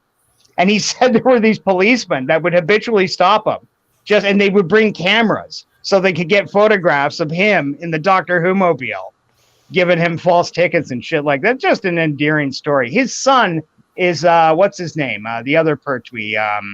He was Alfred in John the Pertwee. Batman. Sean Pertwee, yes. No, John. Oh yeah. No, John Pertwee's Oh. son is Sean Pertwee, Sean, yeah. S-E-A-N, I believe. Daniel, how are you tonight, I'm buddy? good. How you doing, Thunder Richard? Not too bad, Hey, brother, Daniel. not too bad. How I you gotta doing? say, Tom Baker is the best of the old doctors for me. He's just the best. He's so good. Oh, and he's absolutely magic. Just because John Pertwee is so fantastic takes nothing away from the legendary work Tom brought to the screen. He is definitely, I can see why he is the favorite to so many people. Mhm. John Pertwee, and I do think it's a bit of an age thing here, to be honest with you. John Pertwee was my first Doctor, the same way Kirk was my first captain. Han Solo was Luke Skywalker. They were my Star Wars. So I guess I latch on to that a bit more. I don't have more tangible evidence to give you. I can't cite episodes why I think John Pertwee is better.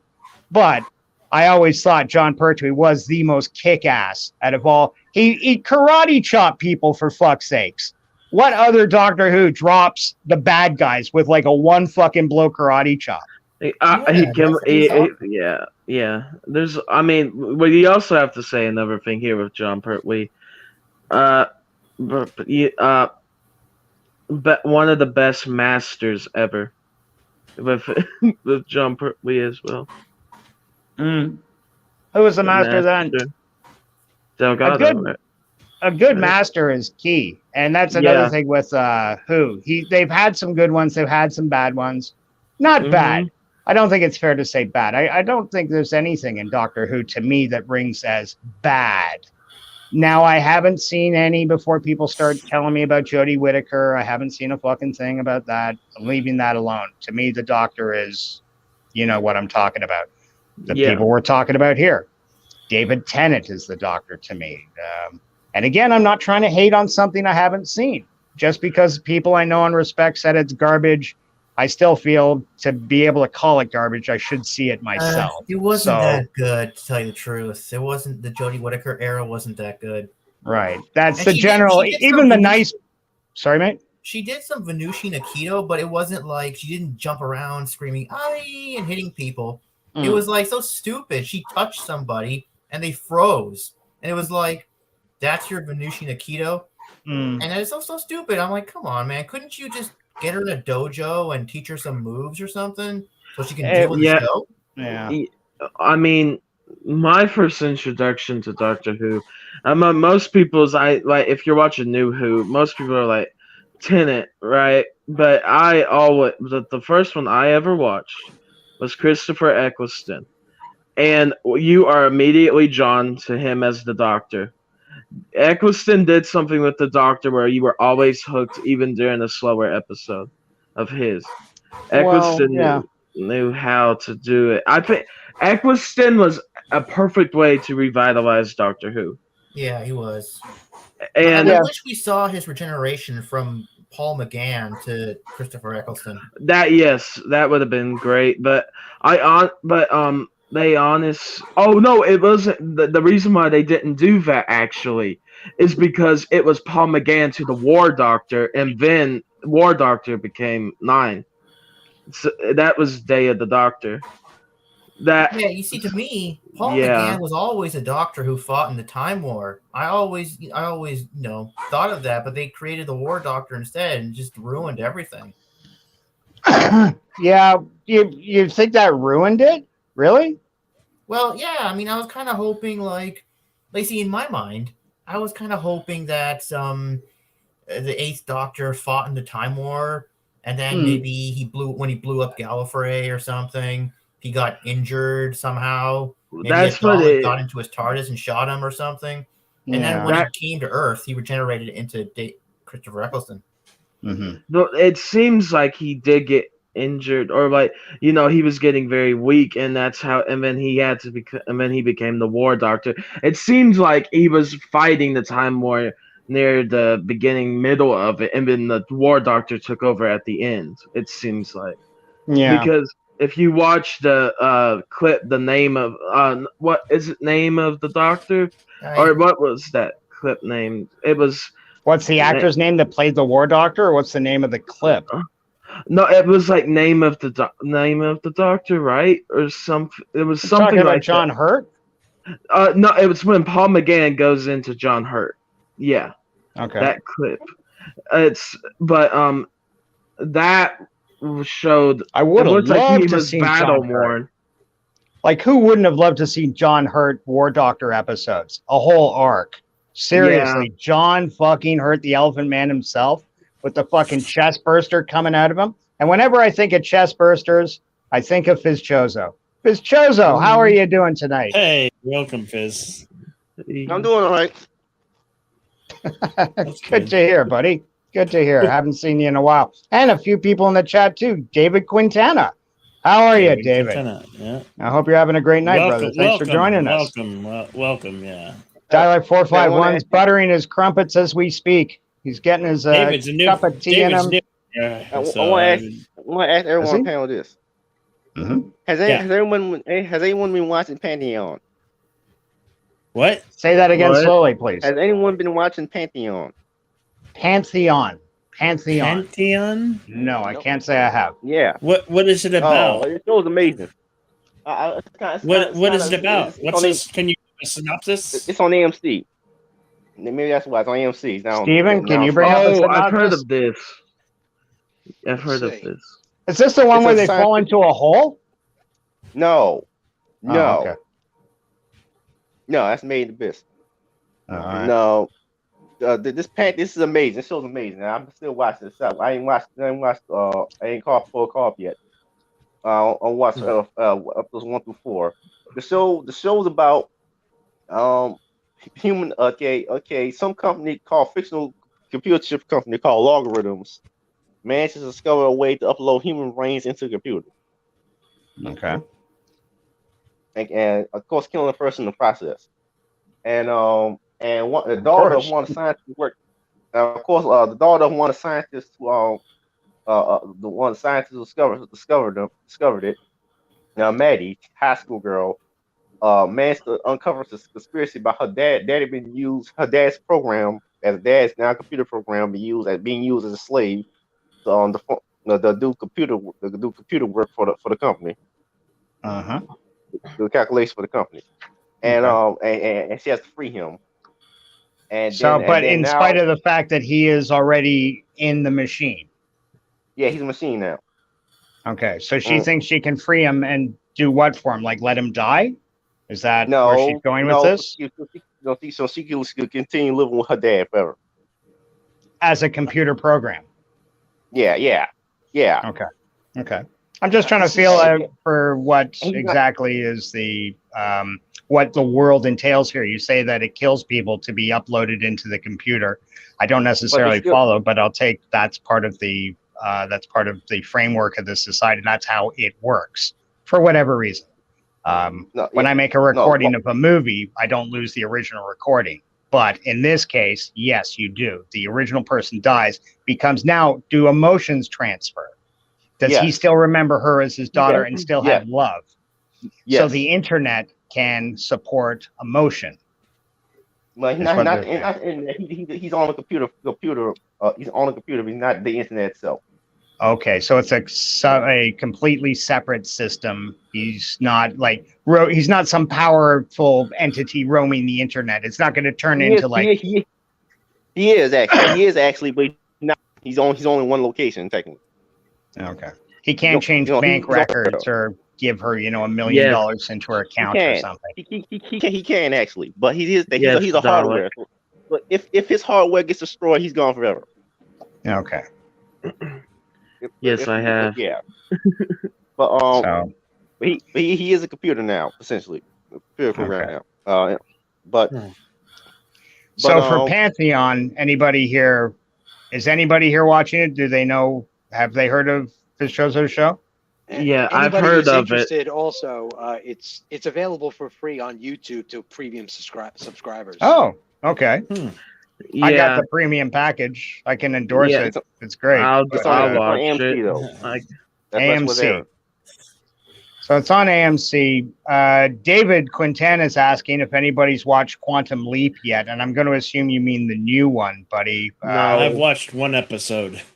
Yeah, I thought I heard about you watching. Are you going to post a review there, Bill? I think you should, buddy. Do your Quantum Leap review. Seems like no one's here. I've only watched one episode.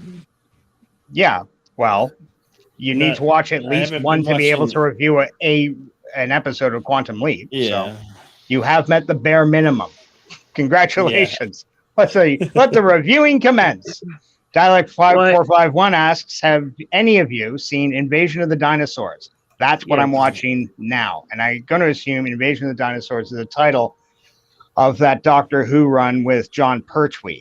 Yes. That he's watching, as opposed to Kingdom of the Spider People or Shake It Again, You Nasty, Nasty Who You. Keely Chow writes, hey again, Jedi Bill. Roll Tide, Brother Warrior. Roll Tide, Keely Chow. Roll Tide. Like Kingdom of the Spider People could be a title for them by graphic novels, considering what the plot one of them. I have that's the exact plot one of my graphic novels I'm going to work on. Kingdom of the Spider People. I think there's a Conan book named something like that. Kingdom of the Spider, Lair of the Spider God. Dimly remember from my childhood reading that. An L. Sprague de Camp Conan book. One of those old pulpy, super pulpy fucking sex, whoring, boozing, killing on every other page. Man, I miss those Conan books. I'll bet you there's a chapter in The Hobbit start reading named them. that, something like that. I mean, they're public domain now, so I probably should be able to get them for free on the internet. What's public domain? Conan. No, I don't think so. It is now. Conan? No. Yeah. Maybe not the comic books, but certainly the original novels. The original Yeah, the original novels novel. were written in what, 1930s, 1951?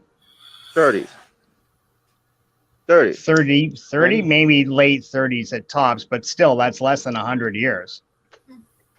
No, I don't no, think- it's- There's a guy that owns the property to that. Trust me. Schwarzenegger would be pumping out fucking movies if he could get his hands on that. But the guy that owns it lock, stock, and barrel. it just went public domain last year, I think. Now, we'd be seeing Conan. DC would have a Conan line out. Yeah, If but Conan Marvel still has a trademark, I think. But they can't call. They wouldn't be able to call it comic book Conan, but they can still use the character though. Well, they could do the books. If you're saying the book, they could do the novelization. If it's Robert E. Howard's, but there's no way. It's not 100 years old. You got to at least hit 99 years before it hits public domain. I'm pretty sure of that. No, it's probably no man. And I'm telling you, it is way too valuable Yeah, property. Nobody's let that one slip. This isn't the 70s where they'd forget to renew like Captain Marvel's license. So now they got to call him Shazam or some stupid fucking thing. Well, I have a little bit of an update on this. I typed in, I Googled, is Conan public domain? And what it tells me is the character has been in public domain since the death of Robert E. Howard in 1936. This means anyone can use the character in their own works without copyright restrictions. Period. But I think that might exclude some of the variations like Conan the Barbarian or some other titles that are under copyright. Mm-hmm. Yeah, that would make sense. But that would probably wind you up in court. Like maybe they can't copyright you, but they could hassle you in court over some specifics. I don't know how that works. Yeah. But according to the Google, public domain. And this was at the point of his death. Absolutely fucking amazed. How, but like that, I'm more amazed that nobody's picked up on that. Like there isn't just a glut of at least his run of the book. Because I know he wrote the first 6 or something. And then this other, there were these people, L. Sprague de Camp, Lynn Carter, and one other person. And they wrote a bunch of these books, and they wrote them up through the 50s and the early 60s. And it was pulpy as fuck. Boys, this is such entertaining reading. But like, it brings out the inner fucking 13-year-old in you. You just want to go out and like murder people with swords and, attack ships or, scale fucking fortresses or just, it's a great blood pumping books. Great blood pumping set of books. The Audible, they had a whole collection of everything he wrote, including his Krull, his Krull series the as well. Krull the Conqueror, Solomon Kane. His original Red Sonja is so different to what we know. Oh, of course, yeah. The Red Sonja hero was a pirate. The only similarity is they got red hair and they're women. But apart from that, they were very different characters. I think he made that separate character and changed the name. At least Marvel Comics. Yeah, Marvel Comics came up with the Red Sonja we know, the one that wears the scale mail bikini, I know. the hot redhead. I know that already. Well, everyone knows that. Everyone knows that. But I'm talking about the pirate captain chick. I think they made a separate character. Oh, probably. Yeah. Well, Belette was from the comics too, and Belette she had more in common with the Red Sonja. She didn't pirate up and down what they called the Black Coast, which was the Somali end of Africa. In this, I think the Suez Canal was a natural thing. They could get through there if you look at a map of Hyperborea and the world according to Conan from those old Savage Sword magazines, or even the books too. All the old books had the map in the beginning. But yeah, great series of super pulpy books, just full of sex and killing. Tons of fun to read. Have you read any of it, Nick? Oh, wait, what? Sorry. Have you read any of the Conan stuff? Yeah, I've read I've read a little bit, and I know, of course, like the Arnold Schwarzenegger stuff, all that. But But yeah, I've kind of known it's been in the kind of public domain because there was a game made of Conan about 2 to 3 years ago, like a survival game, and that was under the Conan brand. But it was There's its a own thing. guy on Conan YouTube I was Exiles. following for a while playing the current video game of Conan, and he'd play live. Conan And people would Exiles. chime Yeah, in. that's Hmm. newest. But yeah, there's been a few things of Conan, but there's not been much recently compared Oh. to. I mean, I think sometimes people understand like you just have to let something, be its thing and just let it be, not forgotten, but don't touch it. Hmm. I think there's some people in these industries that are like, we're not touching that. Because I don't think anyone could do some things better today than what they were. Like, I don't think that's possible. With Yeah. certain ones. Certain things can be like you can change a few things up and I can still enjoy some of it. But Well, where do it has you to be good. fall? Where do you fall on something? So you say that's your barometer, which is a pretty. I don't say this to be disrespectful. That's a pretty simple barometer to set, as long as it's good. Take for example, Yeah. a property like. Think of something. Oh, okay. How about Planet of the Apes? Have you ever seen the original Charlton Heston, the one from the '60s? Yeah, that's good. That set up everything. Yes. You've seen that one, the original, right? Yeah. Now, have you seen the new iterations? How Yeah, they've gone yes. back and they're trying to. I'm not talking about the Marky Mark one. I'm talking about the ones with Gollum. What's his name? Andy Serkis. Circus. Yeah. Thank you. Yes. I Yeah. know about So a very different way of looking at the story. But in those original yeah. 60s ones, they were a little hit and miss. I admit Yes. the sequel that followed it was actually I quite enjoyed it. I liked the James Franciscus one. It just to me it failed bringing in Charlton Heston at the end. Spoilers for that, now almost 60-year-old movie. But yeah, great. Sheldon Leonard was in that. Claude Akins as General Orko. I had a great cast. Some of those old 60s ones, the one with Ricardo Montalban, when Roddy McDowell, they unearthed the spaceship and went back to Earth. Some of those plot lines were insane, but the movies were actually good. Now, compared to, sorry, Steve? And who's got sleep apnea? Bill, is that you? What? I'm hearing a... No. Knock it off with all the black tar hash, man. Holy shit. Give your lungs a break. I'm smoking a nice big doobie right now and I'm not breathing so hard. Oh, the Bye Roaches barely made it better. I wasn't upset. I had more at the house, but I was saving it for later when I get with my spouse. Because when we're together, blazing the chiba, she does things to me. You simply can't believe it. I'm not talking kinky or nothing obscene, but it's not too far off, if you know what I mean. Yeah, Do you? I would honestly say one thing about like remakes or reboots in a way. Mhm. I wish remakes or reboots were faithful, kind of like how games now, like video games today, have done really good remakes of like older games, but have brought them into modern day and have been faithful. I mean, like Resident Evil 2 remake was very good. I enjoyed 3, even though I know 2's better than that. Sorry, we're kind of But- jump tracks here. Are you talking about video games or movies? Video games, but what I'm saying is I think remakes on games today are better than remakes of movies. Okay. Is what that was our You can't apply point. that same approach to movies. If you try to do that, you get Lion King 2019 nonstop. Yeah. That was the case.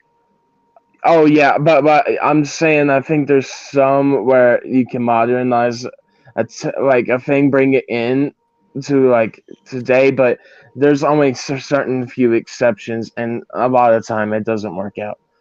Sometimes you can do and it like have the same story and just bring it into a modern, you know, like just do it modern day, but don't change it, right?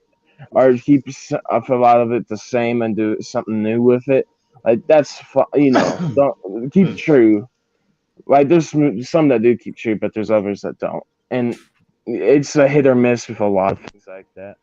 Well, talking about the Planet of the Apes, oh. did you prefer the remakes or do you like the originals? Which did you see first, if you don't mind my asking?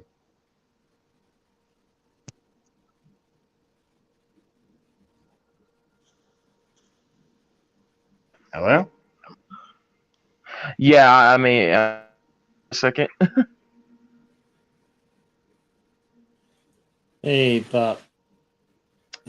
New pop culture, the new like crap. Planet of the Apes is like crap, centering on little girl who is center of everything. That was the last one. Mm-hmm. Yeah, that's what Little he said. girl The was in end the last ended like one. crap. See, the thing is, with Planet of the Apes, I've only seen the original from the '60s and some of the remake. Right. Uh, So you haven't Uh, seen any of the new one, really. You haven't sat down and seen it. That it's told from the apes' perspective about the as they take over, destruction of Earth. the difference Yeah. between the original and the sequels is in new modern day versions that the modern day version focuses on the apes as they take over the world. Mm-hmm. Whereas Yeah, the it's an original- origin. Yeah, whereas the originals just it already happened, and a human got stuck in it. These are both valid approaches to Planet of the Apes, but I barely seen any of the remake. But I saw the very first one made back in 1968. So I seen that one. Mm-hmm. Right. That was the Rod Serling classic. That was good. Yeah, wonderful film. And And as I've oddly said, enough, the- it's closer to the book. I mean, it's not exactly No, it's not like dead the book. on, It's but very yeah. different, but it is about someone falling into this future world. The Earth has already been taken over, basically, by this new species of ape. Hmm. In the book, it's literally the modern world. They're driving cars. There's a stock market, and Right. it's really about how they would But he changed it to reorganize be- the world. Yeah. But the film changed it to be more like the cowboy days, the old western type Mhm. of thing now. Yeah. Yeah. Yeah, they didn't want to show them as being too modern. They thought that would make people nervous. It was No, I think it looked too also silly. too there's sorry. I think might it might look- look too silly. Yeah. Yeah. And Yeah, apes pushing shopping carts and well, yeah, they did touch on that in what am I thinking of? When they brought I forget the name of it now. It's the Planet of the Apes from I think 1972, the one with Ricardo Montalban, and he's the circus manager. They come back in time using the yes, yeah. Roddy McDowell and Kim Hunter. They I come think back. it's called Escape from the Planet of the Apes. Thank you. Yes, Escape from the Planet. That's exactly it. Yeah, good memory. Escape from the Planet of the Apes. That's a good movie. If you give it a chance, it's actually a good movie the whole way. The way they tell it about these three apes coming back, they then get acclimatized into North American's New York of the late 60s, early 70s. Mod fashions, grape juice plus she learns, which is wine, and she learns to get ripped on wine sort of thing. And the machinations of certain government agencies that now see this as a precursor to a possible either invasion or a warning about this is, the future. If you don't grab a hold of it, you're going to be slaves to apes. So, get on this shit right now. Mhm. Actually, And it does take sorry, Daniel? Sorry about that. But I heard that they wanted to. I've always wanted to see like the Earth getting blown up in Escape from the Planet of the Apes. They mentioned it. They talked about it, right? They right. Sadly, they didn't have the cash for those kind of effects. No, but they It wanted was- to do it. They had it all set up, and Well, it was referenced off screen. He did Like, say yeah, we it was- saw the destruction of the Welcome, planet. pop culture curator. but it was the Hey, 70s. Bob. so Pop. it was the 70s, so they didn't have the Yeah. technology to show that. How you and- doing? Well, Right. the Star Wars did, but not Planet of the Apes. Yeah. How's your doggy? Is he okay? Or? Yeah, I'm watching him right now. He seems to be okay. And thank you. I had to come on because I'm a big fan of Planet of the Apes, and I read the book, and I wholeheartedly disagree with what you guys are saying. About what? Which In one? the first movie, they wanted to show, they wish they could show when the apes were continuing our technology. So they wanted to Right. show originally where when Taylor the astronaut returned or showed up on the planet, where they were driving jeeps and having cars and airplanes and all that. The only reason why they did it, here's what the misunderstanding is because of budget. They couldn't afford it.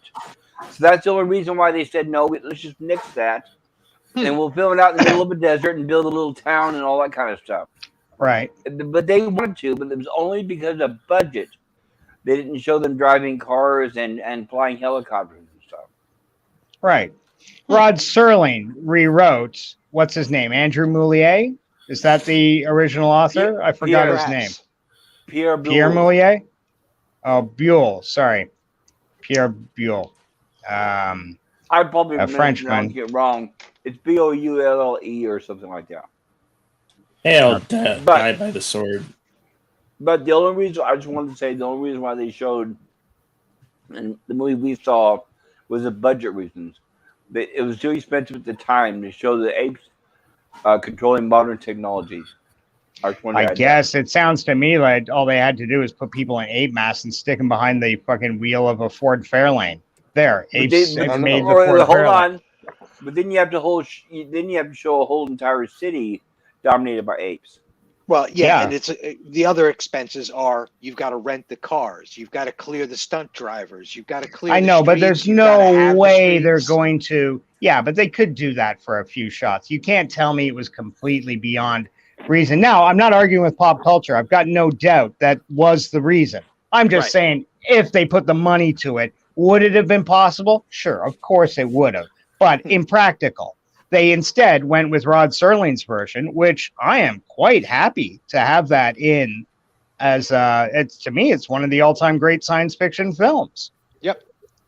His take on it. I would love to see the original done properly, straight from the book, of course. Now, I say this having not read the book, cards on the table. I've heard that it's an excellent read. I've just never got around to it. But it is very different than the book. It is. May I add something? Of course. I've read the book. And the difference is with the book, it's the three scientists that are on an exploration mission. And, of course, the main character is not, it's a French writer. So the main character is a scientist. He's not an action hero type guy like we got with Charlton Heston. That was because Charlton Heston had a big influence on writing the role. All right. Okay, but in the book, they obviously encountered apes who had parallel man's technology. So everything man had, they had, but up to a certain point. Once the point where they got to where they dominated over man and man stopped inspiring technology, their intelligence and their technology stunted. Does that make sense? Right. Yeah. Okay. And now here's the twist. And then when Taylor, I can't remember the original scientist's name. I'm going to use Taylor because that's Charlton Heston's character's name. Yeah. And Nova was in the book. And by the way, if you guys have seen the movie, I want to explain the scene in the book where Taylor and Nova run across a guy who is tied. He's an ape who is tied to a table in a laboratory. And they ask him, they said, how did all this happen? And then he said, well, originally, he said, the dogs and the cats died off, and then people had no pets. So they domesticated apes, and then they controlled them and then enslaved them. So it started with a revolt of the apes. So what I thought was fascinating was they pretty much explained the next 4 or 5 sequels all in one paragraph, which was fascinating. They really spend on that really well, in my opinion. So anyway, beyond that, okay, Taylor and Nova were able to, in the book, get the ship to work again. And Nova was illiterate, but during the flight back, because it took a long time, he was able to teach her some basic English, and they had on the spaceship on the way back. Right. And by the way, it wasn't on the same planet; it was a different planet. Okay. So when they arrived, they said, "Okay, we're saved." And I'm sorry, I'm burping. When they arrived back to what they figured was Earth, and they landed, and then that's when all the apes and everything pulled up with helicopters and modern technology and all that, and then they realized that Earth had paralleled whatever planet they were on and was dominated by apes as well. You got that? All right. Okay. And then that's when this book is so great. It has a double twist, and this is Pierre Boulle, not Rod Serling. And then that's when it says in the book, it says, and then he realizes they're surrounded by apes and all this kind of stuff, and then all this, and then it cuts and says, and then you see two hands crumbling letters saying, "Well, this is not real. This is fake." And what happened was there was two astronauts floating through space, way far in the future, and they found a ship in a bottle, or a message in a bottle, and this was a message that Taylor had written and sent out in a bottle while him and Nova were out in space, saying he literally put it in space. He wrote what was happening while on his way back to Earth. He wrote what was happening on a piece of paper, put it in a bottle, and threw it out in space. Okay. So right. So at the beginning of the Planet of the Apes book, I'm sorry to rewind backwards. On the beginning of the book, it says that there's a spaceship with two astronauts aboard, and they're floating aboard, and they find a ship in the bottle, and they open, or a message in the bottle. They open it up and they start reading, and then it explains the whole story of the Planet of the Apes.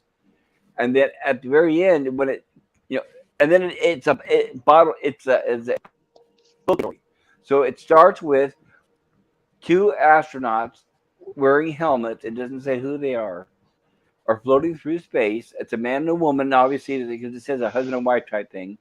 They notice the bottle floating through space. They pull it in. They open it up. It has a note, and they read it. It's the story of Taylor taking the trip to whatever, and he's from Earth, and he gets to that planet. It's dominated by apes, and then he gets back, and then on the way back to Earth, he writes this letter, puts it in the bottle, sends it out into space, arrives back to Earth, and then that's when he realizes, that's when it basically it cuts back to the two astronauts aboard the ship, and the one reading the letter says, "This makes no sense. This is obviously fiction. There's no way man could ever dominate a planet." And it crumbles it up and throws it away, and then it takes off its helmet. It's an ape. Okay. Yeah. Saw that one coming, believe it or not. Well, I'm sure you did, and that's only because there's so much time trying to explain it. But if you had read the book, it was a little bit more exciting. But I thought it was great to have a double entendre, a double twist ending, where in reality it was way in the future, and apes found this in a bottle and thought the whole thing was fake. I wish upon my grave when I died that they would show a movie that had that. But we won't see it. Well, never say never. There's always hope, buddy. Much like Die by the Sword has for not having Harrison Ford as Thunderbolt Ross. When asked, what do you think about Harrison Ford replacing William Hurt as Thunderbolt Ross? Has any of you guys heard about this new project, the Thunderbolts, coming out? Are you familiar with this superhero team called the Thunderbolts? No. Yeah, I know Marvel Comics a lot about comics lore. I gotta explain this to you. Yeah, I'm familiar with them. The Thunderbolts are not a superhero team. Okay, Fischoso, before you educate everybody here, has anybody else heard about them? Do they know what we're talking about? I've heard about them. I know who Thunderbolt Ross is. I know a little bit. Thunderbolt Ross is one of the main protagonists from the original Hulk. He's been chasing Hulk. But what I'm saying is, if you think you're going to show a masculine white male as a good guy, forget it. But he's not a good guy, though. Yeah, he's kind of like an anti-villain hero. It depends where they take him in his history. He was originally written to be a bit of a one-dimensional army guy. After watching She-Hulk, that's how much hope I have. Yeah. Well, The Thunderbolts show, as I understand it, is going to reflect the comics to the point that it's a superhero team. In this iteration, for reasons I won't go deep into, Thunderbolt Ross, if they stick to the comics, he gets the power of the Hulk, but a red Hulk. Oh no, Red Hulk. Yeah, well, yeah. He calls himself He Red gets Hulk. the power of a red Hulk, but no I red can get- Hulk. Okay. I can give you a preview. I'll give you a preview right now of the show. Here's a review from the future. Okay, good night, coming down. Steve. Thanks for Night, dropping gentlemen. in. I'll Yeah, talk to you guys bye. soon. Have Here's fun. a review. Here's a review. Take care, from the new- Steven. Always nice seeing you. Here's a preview of the review of the new show you're talking about. And it introduces Thunderbolt Ross, and then she, and then her and she, and then they say she, and she says this, and then the she, and her and she, and her, and then the her and she, and then him, and then her and she, and her and him, and Wow, she and her. that's too confusing. No, it isn't. It's very simple. That's Disney now. That's Marvel. It's 9 out of 10 scenes focus on a woman. 1 out of every scene will have a man, and he's usually a pathetic loser. So yeah, it'll be all she, her, she, he, her, him. She, her, she, him. Yeah, All I'm gonna say about She-Hulk is She-Hulk made me not excited for Daredevil anymore. Well, that's a nice way of putting it. I've heard other people use much harsher words. No, I would honestly say they fucking ruined Daredevil. That's how far I would. That bad. They've ruined every character they've gotten their hands on. Like Starting with his the Hulk. action scene was cool, right? The action scene was alright, but right after, no, that is not Daredevil. This is Here Cup at Devil. Disney, where we just ruin everything. That's their point. I You mean, come can on. count on us. And we're Disney not supposed to notice. ruin all your favorite. Right. Every character, and we're not supposed to franchise. notice. We're not supposed to notice, and we're supposed to like it. No, but then again, they already did this already. I mean, there's no Marvel show that ruined pretty much every character in it. Now, I mean, it's the now- worst MCU show. That's all I will say. That's No, what no, everybody I says, didn't yeah. watch. I So- don't buy. So they've gotten worse and worse. So they've gotten This is worse and awesome. worse. I was kind of interested in Moon Knight, but I didn't watch that either because it might go up. We don't know what the hell what happened to Moon Knight. Like, Anybody about- watch that to its end? I only watched like Moon Knight. 2 or 3 episodes. Moon Knight. Yeah, Moonlight. I did. I actually, and I will say why. Ethan Hawke. Ethan Hawke as Arthur Harrow. That he was great in that, and He's he a good was actor. good. Yeah, and I did like Oscar Isaac. I think Oscar Isaac and Ethan Hawke were the 2 main draws that gave that the show. And if anyone for anyone that did not see Moon Knight, and you know the split personality thing, you know Jake Lockley. He appears at the end and kills Arthur Harrow. Spoilers. Can't you? Yeah. Yeah. Yep. Well, no one's watched it, so it's Yeah, well, been this no one long. has to. So thanks for saving us a hassle. The one who could have given Are a you- chance. hey, Nick, are Well, you yeah. watching House of the Dragon? I need to, but me, like, I me and my like mom, the show. yeah, me and my mom are planning to watch it, but It's a show that has dragons on it, and I guess there's Dungeons and Dragons TV show coming out. Or No, it's not a TV show. It's a gonna be movie. out. haven't. Yeah, I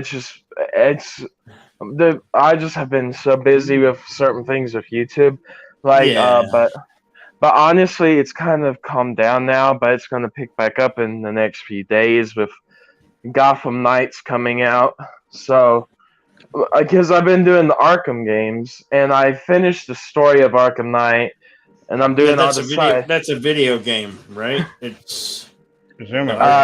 Yeah, Yeah, and I'm getting almost done with all the side missions because you have to complete everything to get the true ending for Arkham Knight. So I'm doing that. So, but after that, when Gotham Knights comes out, I'm doing a full playthrough of that.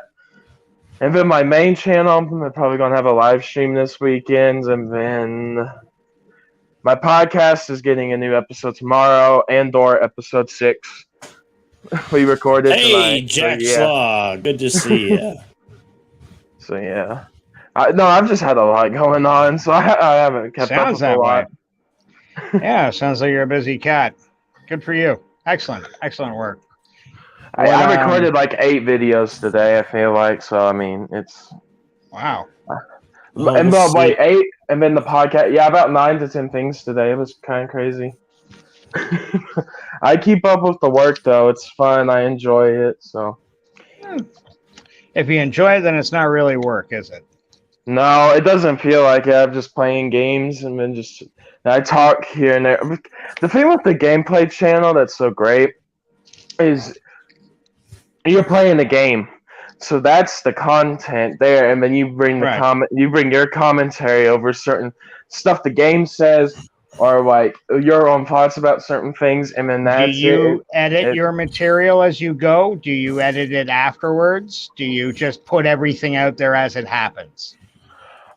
With story games like that, it's always easiest if if it's put out there because you don't want anything cut out of a story game where you're playing through it. You want everyone to see everything. Okay. But what if it's- you get to a part where like you just keep dirging, and it happens to us all? You get to this one stupid puzzle or a jump or fucking a combo you got to set up, and you can't. And it's 5 and 6 times. You're oh, for fuck's sakes! I did this yesterday. Come on, you leave that sort of thing in. Sometimes, but sometimes I also edit that out. It just depends. But honestly, right now I don't like with deaths and stuff. I haven't had too many. So when they're in there, they I just like 1 to 2 deaths will be there, and that's about it. And then I'm just because with me, I know these games from the back of my hand. So I've been able to just kind of go through and do it, and because I'm doing like a tribute series for the new Batman game, Gotham Knights, which I'm very excited for. But I've done them all except Origins because it's so hard to get with what I work with now. But I'm going to do it for Christmas because it takes place at Christmas time, Arkham Origins. Right. So How many Arkham games are there? Is it are all the 4. games connected in any way, or is it just the name? Y'all sequel. they're all connected. It's Origins. There's 5, but mainly there's just 4. There's Origins, Also- Blackgate, then Asylum City, and Night. Okay, But Origins, Black Game, Asylum City, and Night. 'Cause but you Jozo, don't what have do to out play. But you don't have to play Blackgate. But you can if you want, but you don't have to. Mainly, it's just the main 4: Origins, Asylum City, and Night. And that's Does anybody else here? Because Jozo, I keep hearing you chime in. Do you play this game as well? Do you know what he's speaking of? I want to. I want Oh. to, but I don't have the hardware. But look. One important thing is that the new Suicide Squad video game is also set in the Arkham universe. Which yes, sucks because kill the they Justice basically- League. Yeah, was because they don't kill the Justice League. Was kind of they introduced Justice League just to kill them, so they're not to get their own games.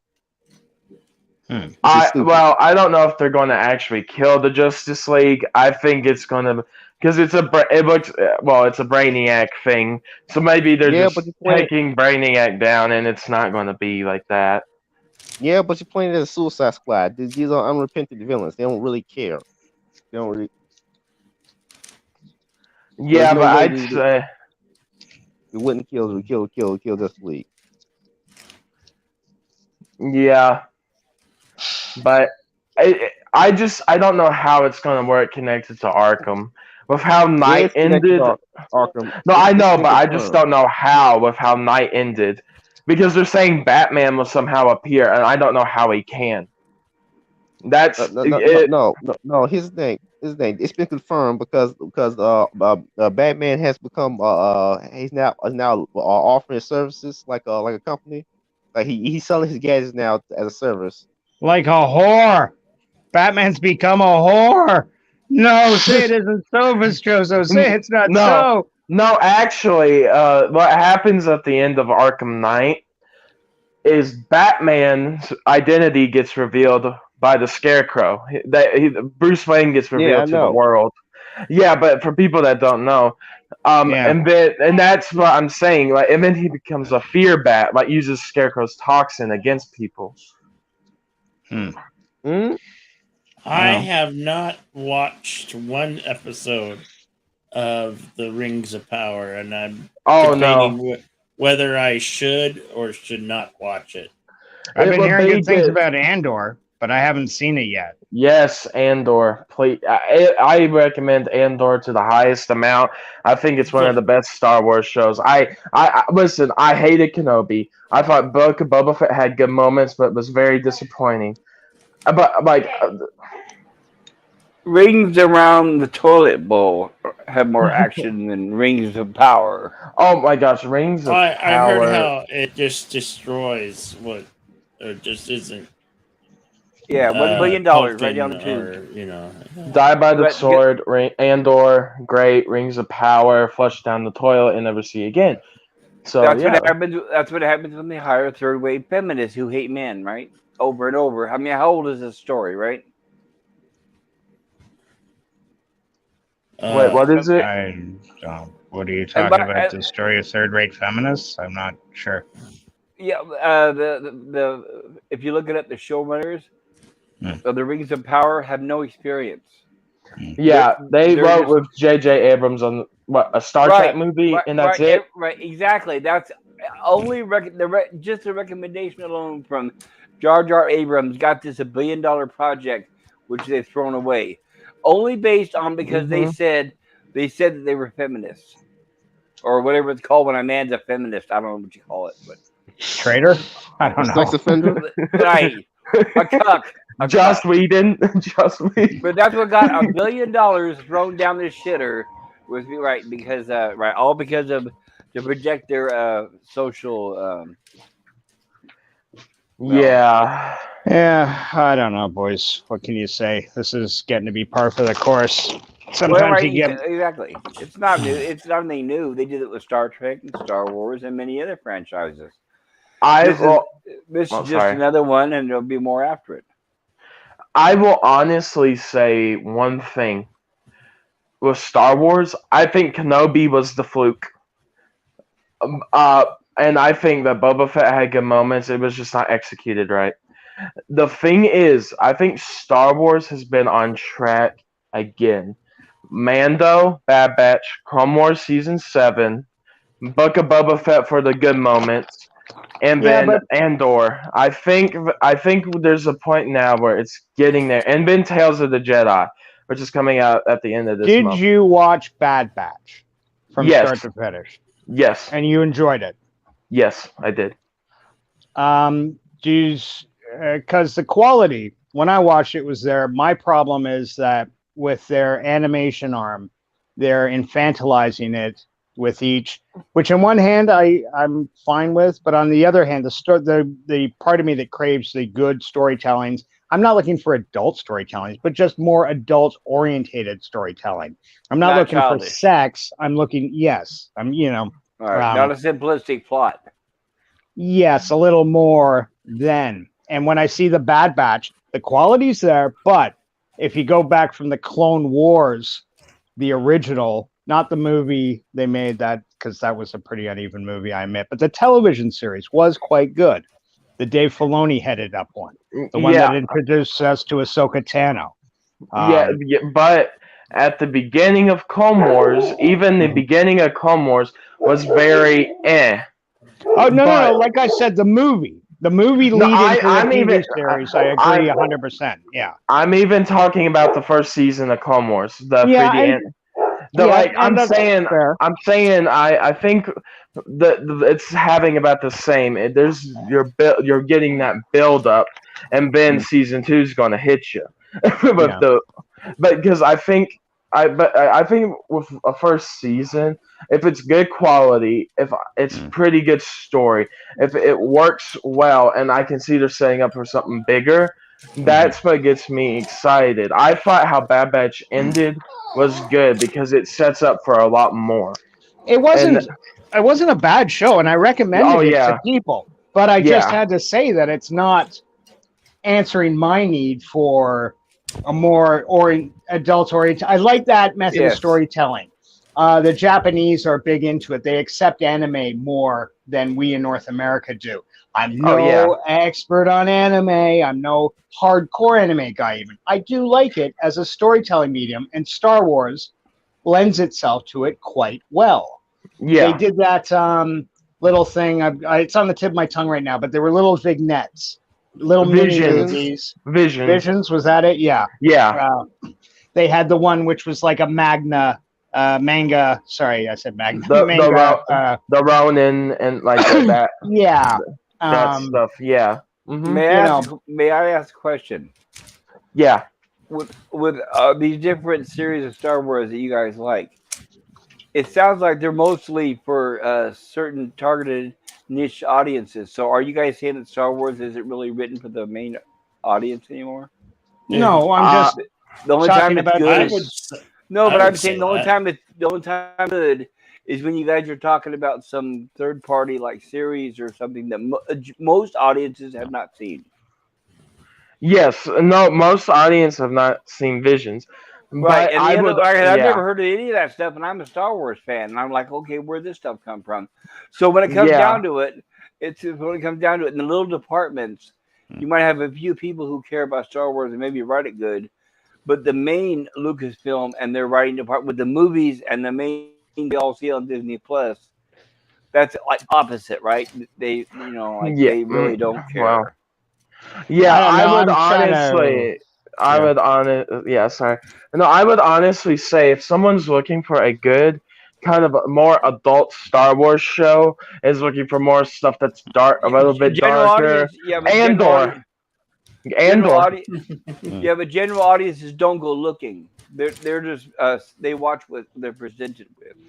Yeah, but a general audience doesn't consider themselves to be fans. Yeah, exactly. Right. You hit the nail on the head. Yeah. Right. But a fan will. Right, a fan will. They'll go looking, but a general audience who pays the money, the majority of the money, doesn't go looking. No. You have to present something interesting right in front of their very eyes and lure them in. Yeah. Right. That's the whole thing. Is the only time you get something interesting is when it's like some third way, a fractured part of the universe that most of us are not exposed to, which is, in my opinion, the only reason why I bring this up is it's really ignorant on Disney's part. And George Lucas, or Lucas Inc., or whatever it's called now. Kathleen Kennedy Inc., I guess. But they should be appealing to the general audience, and that's a problem. They don't do that anymore, right? No. Yeah, I hear what you're saying. I think there's room in a universe as big as Star Wars for niche things, and I wasn't trying to take us too far off topic, but trying to shed a little light and talk about something in Star Wars that I find refreshing. Well, I agree. It's not usual. It's not the usual fare. Andor, I will give a chance, although I've been disappointed, as we all have with certain properties in the past. I'm a bit easier on The Mandalorian than most people. I'm looking forward to, if they bring it back, I'll watch it. But, it's coming back in February. Yeah.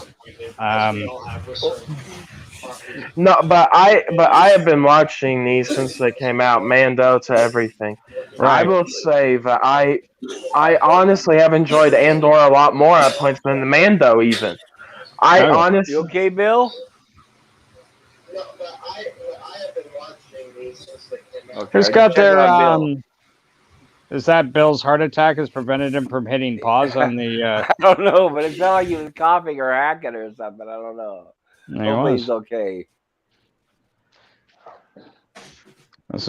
I think he's gone AFK for a second. Yeah. Billy, if you're okay, if you're hurting, let us know, pal.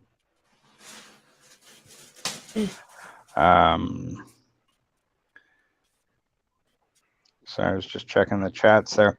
Yeah, Okay, so can I ask a question? So would Yeah. you guys these shows that you guys have mentioned that you like? Here's my question: would you say are they better because they don't have as much of the message as the movies do? I can say they're better because they're better written. They're better, and I'm not trying to be blasé about that. That helps. They That don't helps. have. They're not. Yeah, no, they aren't message driven. Although when you take it to the next degree, like for example, I was talking about the Clone Wars, the animated TV show that came out.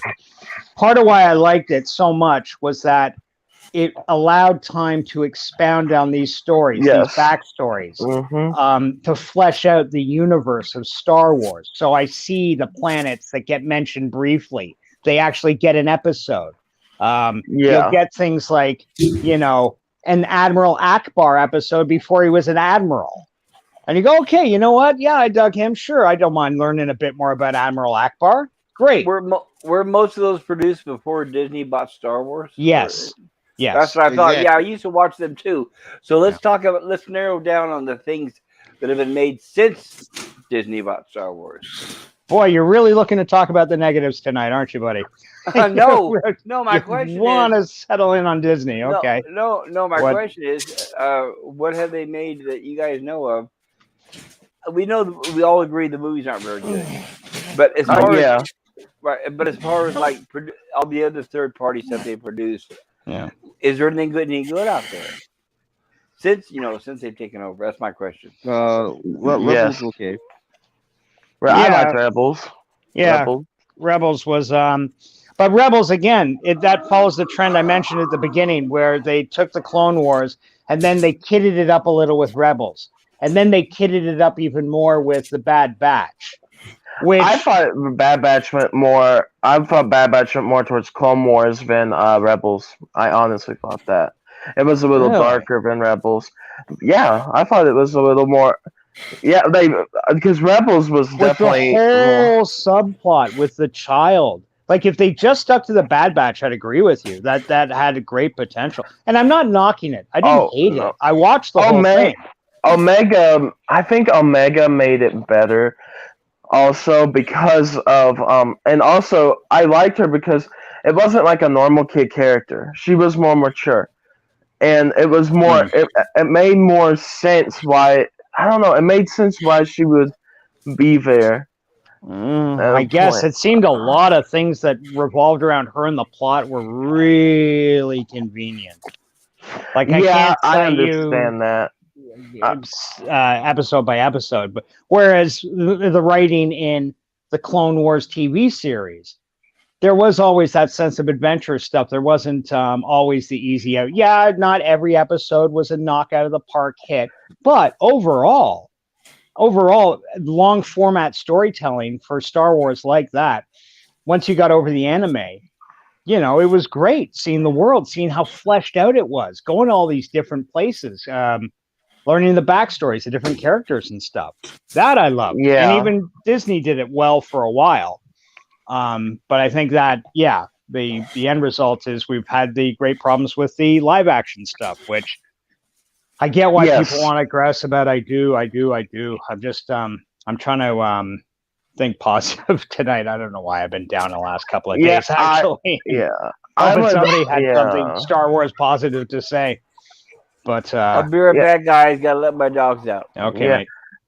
No, I would say I have a lot more positive opinions about Star Wars than most people at points. But the only one I agree with fully is Kenobi was trash. I hated Kenobi. I so wanted to like it, and I ended up not watching. My best friend is a Star Wars nut the way I'm a Star Trek nut. And he likes Star Trek the way I like Star Wars, so it's a kind of a nice mix between the two of us. And he just said it hurt him to watch. He was so it did me too. That.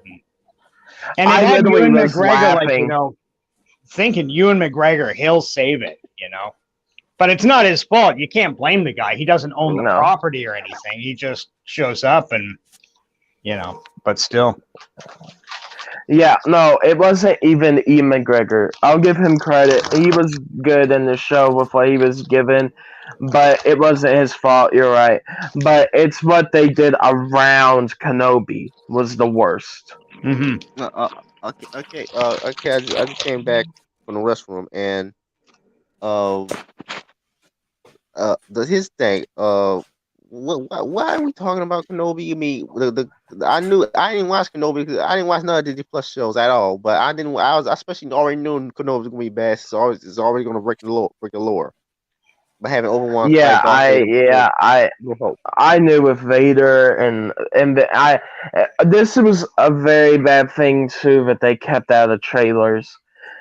They did not show Leia at all, barely in the marketing. Which goes to show you that they were hiding that. That was the bait and switch right there. Yeah, I hate to say it, but you're right.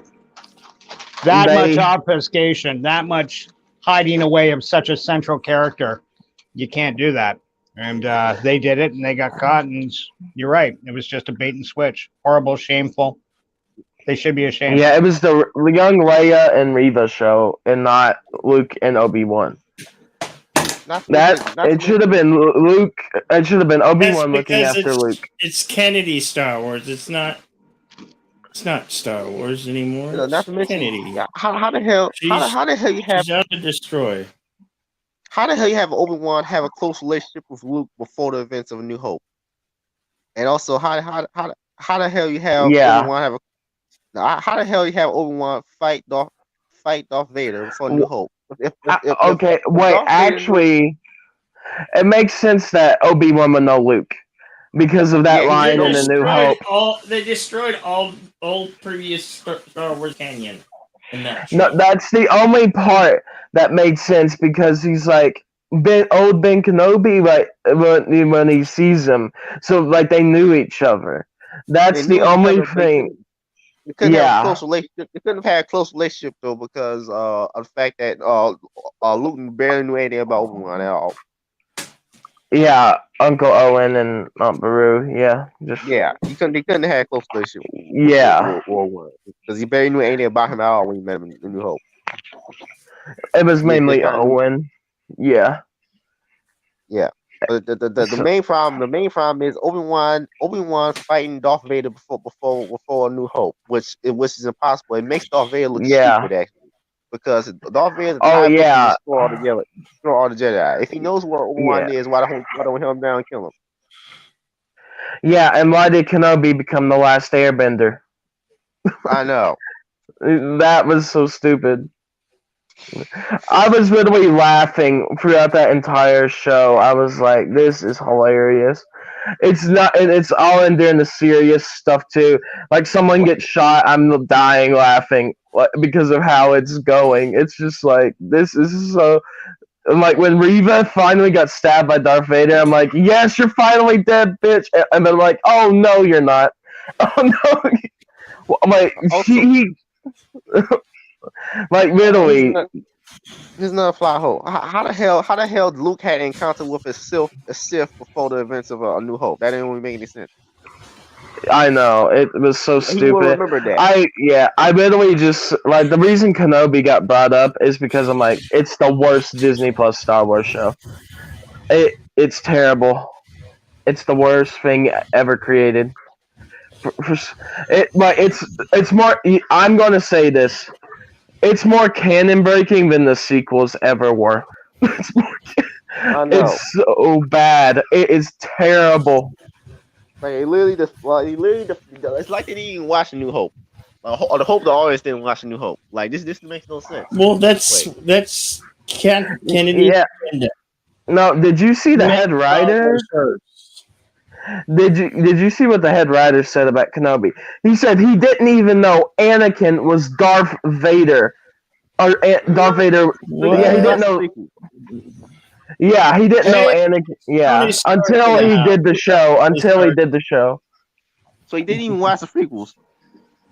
I don't think so. No, at all. Sorry, I missed that. Who are you talking about? Who didn't watch the prequels? Who didn't know Anakin was Darth Vader? It's Joe B. Harold, the dude that wrote Kenobi. Was one of the head writers. He said he did not know Anakin was Darth Vader until he did the show. That's remarkably stupid that they allowed that to get out. How young is that writer? Just out of curiosity. Younger, late 20s, early 30s. Well, it looks they about. don't get it. Star Wars came. They don't respect. No, he's older than me, and I know that. So what the hell? Hey, that's a little article that came out from like an actual official outlet. Like that, I'm not joking. Everyone can look this up if you don't believe me, but that actually came out. That was actually like when the show was first coming out, like the first episode or two dropped. That came out around that same time. Seriously. Yes. Can anybody gonna remember the Star Wars movies, the Disney Star Wars movies, 10 years, 15 years, 20 years, 30 years from now? No. They're gonna have all these crappy Star Wars shows. Well, they already now have no rewatch value, and nobody's buying any of the DVDs or Blu-rays. So yeah, they're already dead. They exist only in our memories or nightmares. I guess. Well, honestly, with how much I can't stop singing its praises. You know what? That makes Disney fucking Nazis because they basically burned canon. They burned what was excellent, and great, a successful franchise, right? Now let's not forget about what they did to Marvel. Disney, you're fascist pigs. Disney. Let's not forget about what they did to the Muppets. The Muppets are now dead too. Let's not forget about that. Well, the Muppets I can I remember to make that. I remember that live action Muppet show where they had down on ABC where they had like an adult sitcom. Well, yeah, that was the one where it was woke and Miss Piggy turned Kermit in for sexual harassment. All the fan love, right? That was bizarre. I didn't even watch that. I just saw the commercials for it, so I didn't even watch that show. Neither did anybody else, and that's why they were canceled immediately. But they ruined franchise after franchise after franchise because they want to push their new agenda, which is social reengineering, is what they call it. Yeah. That's their words. To be completely fair, though, we do have one of our member on panel tonight actually sticking up for a little Disney Star Wars. And I would be curious to hear his reasoning why, without making him feel that he's being pulled on the carpet to answer for anything, because that's not where I'm going with this. I would love to answer. You seem to be genuinely 100% behind this Andor. And just to set up the frame for everybody, we are talking about the prequel, essentially, to Rogue One, the movie. Yes. That's pretty vague, okay? That's vague? Yeah, because I watched Rogue One once. I wasn't a fan. So this is something based on some character from that movie who I don't know. Okay, all right. Right. That's okay. Go ahead. This is actual Star Wars. I'm not like Andor. I honestly enjoyed it more than anything. Mando, yes, Mandalorian had that George Lucas type vibe to it in a way, like that type of adventure, that type of thing. But Andor honestly has a Clone Wars thing going for it, where it's a little bit darker, but it's still very enjoyable. You love like a lot of the characters make sense, their motivation. You actually do care about these characters. The thing is, Andor has just been a really good show. If we had stuff like Andor at the beginning, we would not be complaining about Star Wars right now. That's all I'm going to say. Because Andor is the thing that is probably going to save one of the things, I know it's low in the numbers now, but the people that have been singing its praises, that have been saying really good things about it, is the thing that's going to get Andor on top. And the thing is, a lot of people like Andor. Andor has been one of the most. I bet you said it had low ratings. The people. The thing is Andor has not been viewed as highly by a lot of other people, but the people that have seen it have said the best things about it. Everyone that has seen Andor likes. They usually go on their ratings and the viewings. Yeah, or what? I don't know how that is. I've heard it's lower than most of them.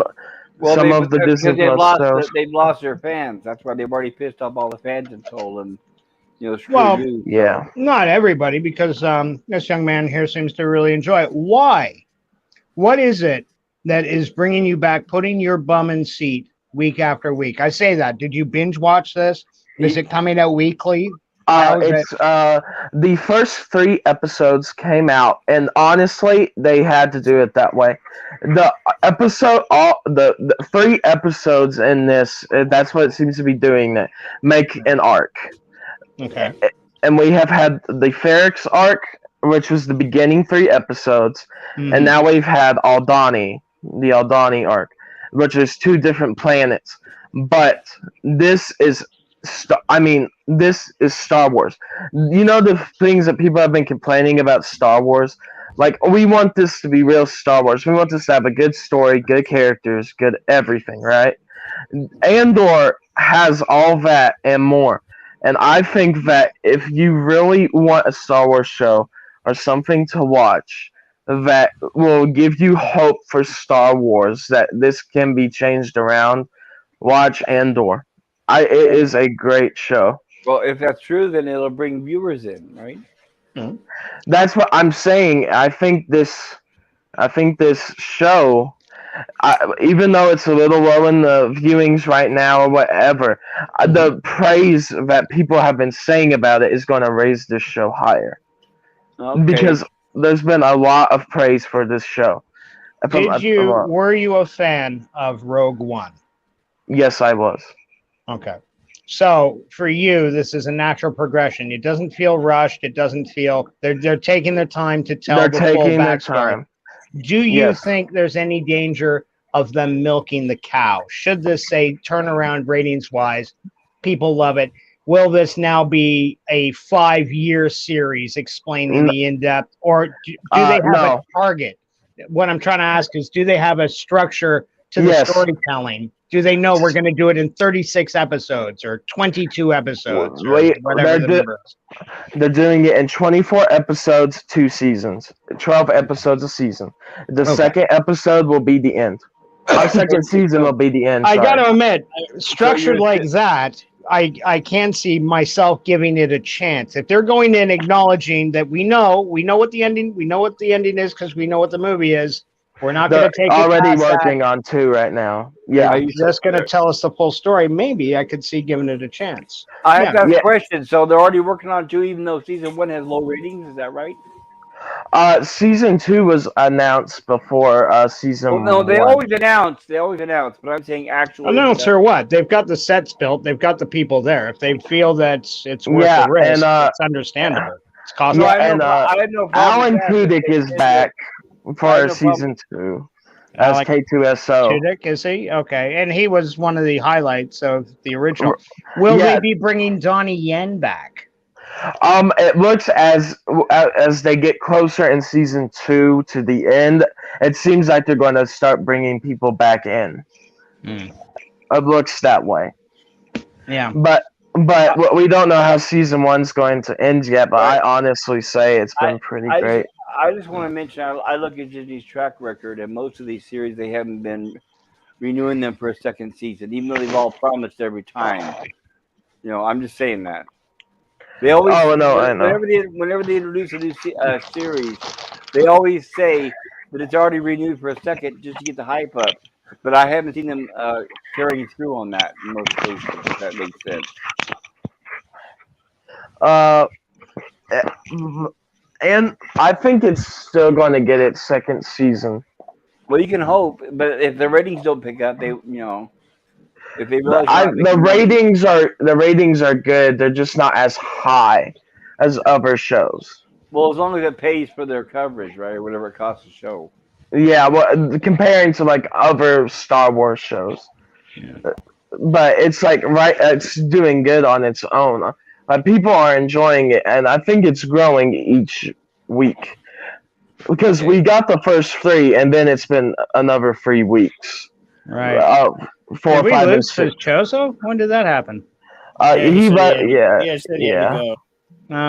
sorry about that. And I just want to say a quick hi to both Kristen Fandon Geek and Tony Stark dropping by. They've been quite generous, taking their times in the chats there with us. Sorry, I just thought I should acknowledge that. You were saying, Nick? Hello, guys, in the chat. Oh yeah. No, just if you want to give Andor a chance, I would highly recommend it. Right. But if you feel like you're done with Star Wars, I can understand. But if you would give it a chance, I think everyone would enjoy it. And and the thing is, Andor, it's taking its time to develop in each arc. So that first episode, some of it might feel a little slow, but it's always leading up to something great. And if I may ask, the action in it. I know you are explaining they're taking their time to sell the story, and I really do. As a story writer, that is key to me. That's the most important thing, believe it or not, is that they are taking the time to build a cohesive narrative, one that makes sense. Give me a universe with rules that I can learn and understand, and we'll be on the same page. But that being said, Star Wars is a very action-orientated franchise when it's done right. I think we all agree on that. How's the action in Star Wars? There's an action scene in like the first 5 minutes. But I'm not even of the first episode. And at points it's going to be at points Andor, it's focusing also on the characters in this first episode, but there is action. But I would definitely say 2 and 3 are the ones that pick up the action more, because that's when a rebellion leader is looking for Andor, and that's how he gets in, and that's when more action starts hitting. And also, I'm not going to give away too much for people that haven't seen it, but if you have, there are some flashbacks and stuff too. So this arc explains young Cassian and where he is now. It explains how he got to that place. It explains how he knows these people, and that's in the first 3 episodes. It covers everything you need to know about Cassian and how he's getting wrapped up in all this, and then it leads on to its newer part. It's leading into how he's part of the rebellion, or how someone suck him out. Right. Hey guys, I need to bow out for the night. It's late for me. Okay, Pop. Okay. Thank you guys. It was great chatting with you. Thank you for dropping in, buddy. Always great seeing you. And good luck on the new. We didn't even mention. I was hoping to work our way around to your new show you got coming out. You're doing a Gilligan's Island retrospective. Oh my gosh! Sir. Talk about throwbacks with the pop culture curator. Way back right. I wasn't able to stick around. I had some dealing with medical stuff. But that's totally fine. When I caught he had the old black and white. The first 2 were black and white. Is that right, Pop? No, the entire first season. The whole first season. The whole season. Right. Oh wow, I didn't know that. Yeah, Turner went around and eventually colorized the first season, which I'm not a fan of. So I'll be showing it like it was originally shown. Okay. Well, that's pretty interesting. Guys, if you're a fan of the old Gilligan's Island, you want an in-depth, well-researched, well-talked-about show, check out Pop's new show. It's, what is it, Thursdays for you? It'll be every Wednesday. Wednesday. I guarantee you'll be walking away knowing more than you did before. I'll have a lot of trivia, behind-the-scenes info, and all that kind of stuff. How would you respond to Superspurg here, who's chimed in with Gilligan's Island shows about communism? Gilligan represents the working class. I've heard that theory before. If that was true, then they would never have survived on the island. The only way they have survived was if they banded together. Well, that's communism. No, the idea that they were a commune, that they were a collective of sorts, forced together. Yes, but Mr. Howell's money didn't buy him any special privilege. Right, but if you'll pay attention when you watch it, which we'll cover, during the first season or so, they look down on Gilligan like a slave, like Democrats and liberals usually do. But if you'll watch by the third season, they adopt him more like a son. Yeah. They start. So eventually, it's because of that. You got to remember, it's a comedy, but there's a little dramatic undertone under it. So at first, there is that class level of discrimination, but they eventually grow together as a family. They just don't do it immediately, which is a little bit more believable. Yeah. But the main thing is everybody did band together and work. And the society you guys are thinking, and the rich people would have just sat on their butt and gave everybody cash, and they would have built everything for them and built them their huts. But Mr. and Mrs. Howell actually got in and helped as well. And they established that from very early on. Yeah. Well, it was a great show, a classic, and one I have no doubt you're going to give us the full. Are you doing every episode, or are you just doing highlight episodes? How's that working? Well, yesterday, or the last one, I introduced the two inspirations that I thought that Gilligan's Island was based on, which was two older movies. And then I introduced the pilot. And then starting next week, we'll be doing 2 episodes every week, starting with episode 1 and 2. Okay, and it will be faithful. You're doing it episode per episode, everything, the whole 9 yards, the whole kit and caboodle. Well, I'll be doing a scene by scene, kind of like Jill and I do for Star Trek. And I have the book Inside Gilligan's Island, written by Sherwood Schwartz. So I'll be adding a lot of commentary and things behind the scene, trivia that people that don't know about. Right, that's great. Yeah, no, I love your color commentary. I try to bring it to Bill's movie nights if I ever get time to prepare, but. They no, it's just a little bit of trivia throws in and enhances the experience for me, at least sometimes, for something I'm interested in. If you don't give a fuck, why would you care? But if you care about these things, you care about the little backstories. You want to know what was Kirk's phaser made out of, or what that scene where they were trying to start the radio using coconuts with battery mixture in, and yada, how the professor kept that fucking radio working over. How many seasons did that show run, Pop? 3 before it was canceled. And how many movies? 3. 3 independent made-for-TV. There was the... Rescue from Gilligan's Island, and then the Castaways on Gilligan's Island, and then the Harlem Globetrotters on Gilligan's Island. On Gilligan's Island, okay, great. And you're doing those 2, I assume. Yeah, when we get there after the 3 seasons. Right, yeah. So a good run for you to look forward to.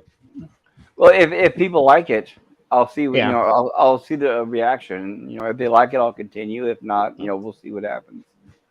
Right. Any set locations you're gonna drop in? Give it your mobility. I forget. Are you because you did all that stuff when you were in LA? Yeah, right. I'm in LA, but unfortunately, most of their sets don't exist anymore. Even the Lagoon. Right. It's just an apartment building now, a bunch of business buildings, so there's really not much to show. Yeah. Well, it was a different time. It was a more innocent time. Yeah. Well, like I say, I know you're going to knock that out of the park. I hope you have some success with it. It will take a little while to get traction, I'm sure, like anything worthwhile on YouTube, but stick with it, buddy. So. Well, yeah, it's Thank you, Tony. So. I'm patient. It's fine. It's all. I don't do it for ratings or for subs. I just do it because I enjoy it. Yeah. Good for you. Well, and it shows. That's when it's the best. Like Jedi Bill with his love of talking with the soup, with his love of the cowboy movies, with everything. How does it pay off? Slowly, quietly, Bill slowly amasses. Next thing you know, he's at 1,800. Next thing you know, we'll be talking about 2K. That's how he's doing it, making it work. That's the way to do it. I have to bring up this though. Have you guys checked out our TOS reviews with Anti-Derivative Jill, where I talk about behind the scenes of. They are wonderful. And anybody here, I mean this sincerely, Jill's channel, she's got Pop Culture here and Scotty R37 as kind of, you guys are kind of like a triumvirate now. I remember when Jill started the show, she didn't have you, but now that you guys are showing up regular, it really seems to be crystallizing into a nice, yeah, we tight, kind of bounce off each other, right? Yeah, you know. But well, I have to tell you though, is I've been reading from this book of Inside Star Trek: The Real Story, and warts and all, it tells the story of behind the scenes, and they don't always paint a great light for Gene Roddenberry. And I noticed that seems to be affecting people. Some people don't like that. So I asked Jill last week, should I not read it at all? Or, what do we do? But a little controversy, that's not such a bad thing. Sometimes when you peek behind the curtain, I guess they don't want to see everything, right? Yeah. Yeah, not everybody wants to know how the sausage is made. I can understand. However, if you're going to a show where it is, you guys are getting known to, you're putting out an actual show.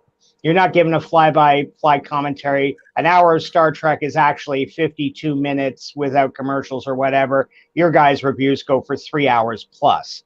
You're taking your time. You're actually sitting down, breaking down certain scenes. Not just a complete run-of-the-mill, let's talk everything to death.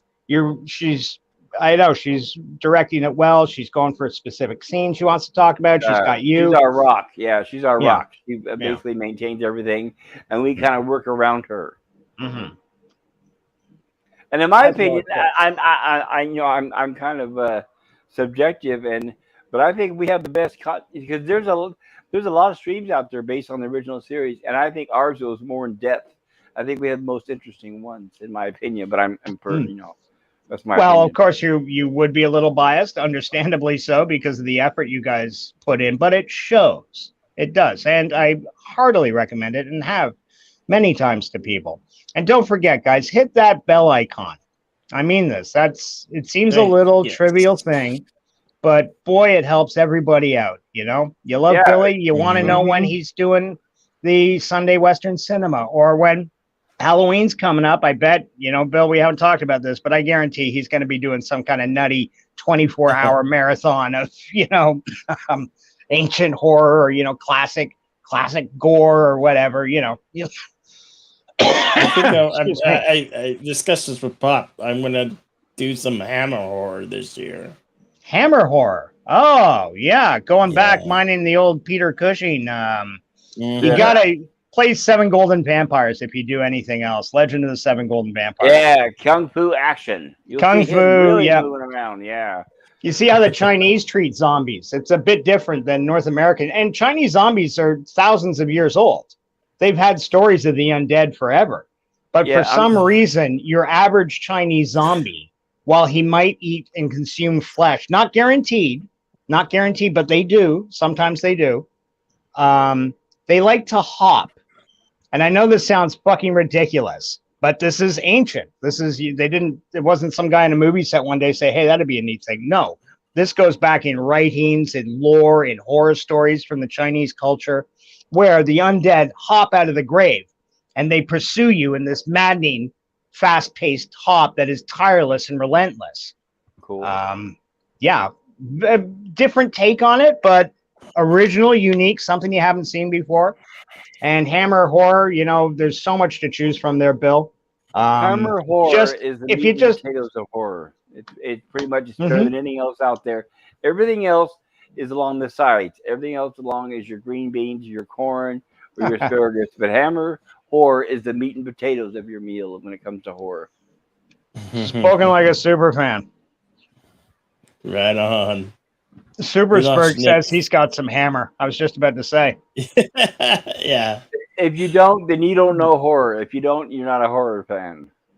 Well, to be completely fair, we are a little older than the average guy here, so you got a couple of years on. They aren't making Hammer horrors, as far as I know, that they're not. That's why I'm always willing to introduce them to younger generations because They usually do like them. I've never heard anybody say they don't.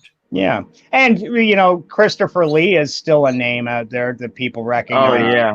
Peter Cushing, of course. Right. If you Yeah. like Star Wars. If they don't know Christopher Lee from Hammer, they know him from Lord of the Rings, right? Correct. Star Wars. Star Wars. Oh, that's right. Star Wars. Dooku. Dooku. Oh, that was a point where Heavy. George. That was a point where George Lucas was having his kids name the characters in the movie. So one of his daughters said Dookie, like poop, and he said, "Well, we'll call it Dooku." And I'm like, Yeah. Well, it's Yeah. One of the best Star Wars characters ever made. Count Dooku is great. Yeah, no, I actually quite liked him. Christopher Lee brought a wonderful menace to the role, and my only regret with him was how they got rid of him at the end. He can't. Yeah, he was the actor. Doesn't matter what role he did, he dominated the role. Yeah, he was such a fantastic man. Yeah.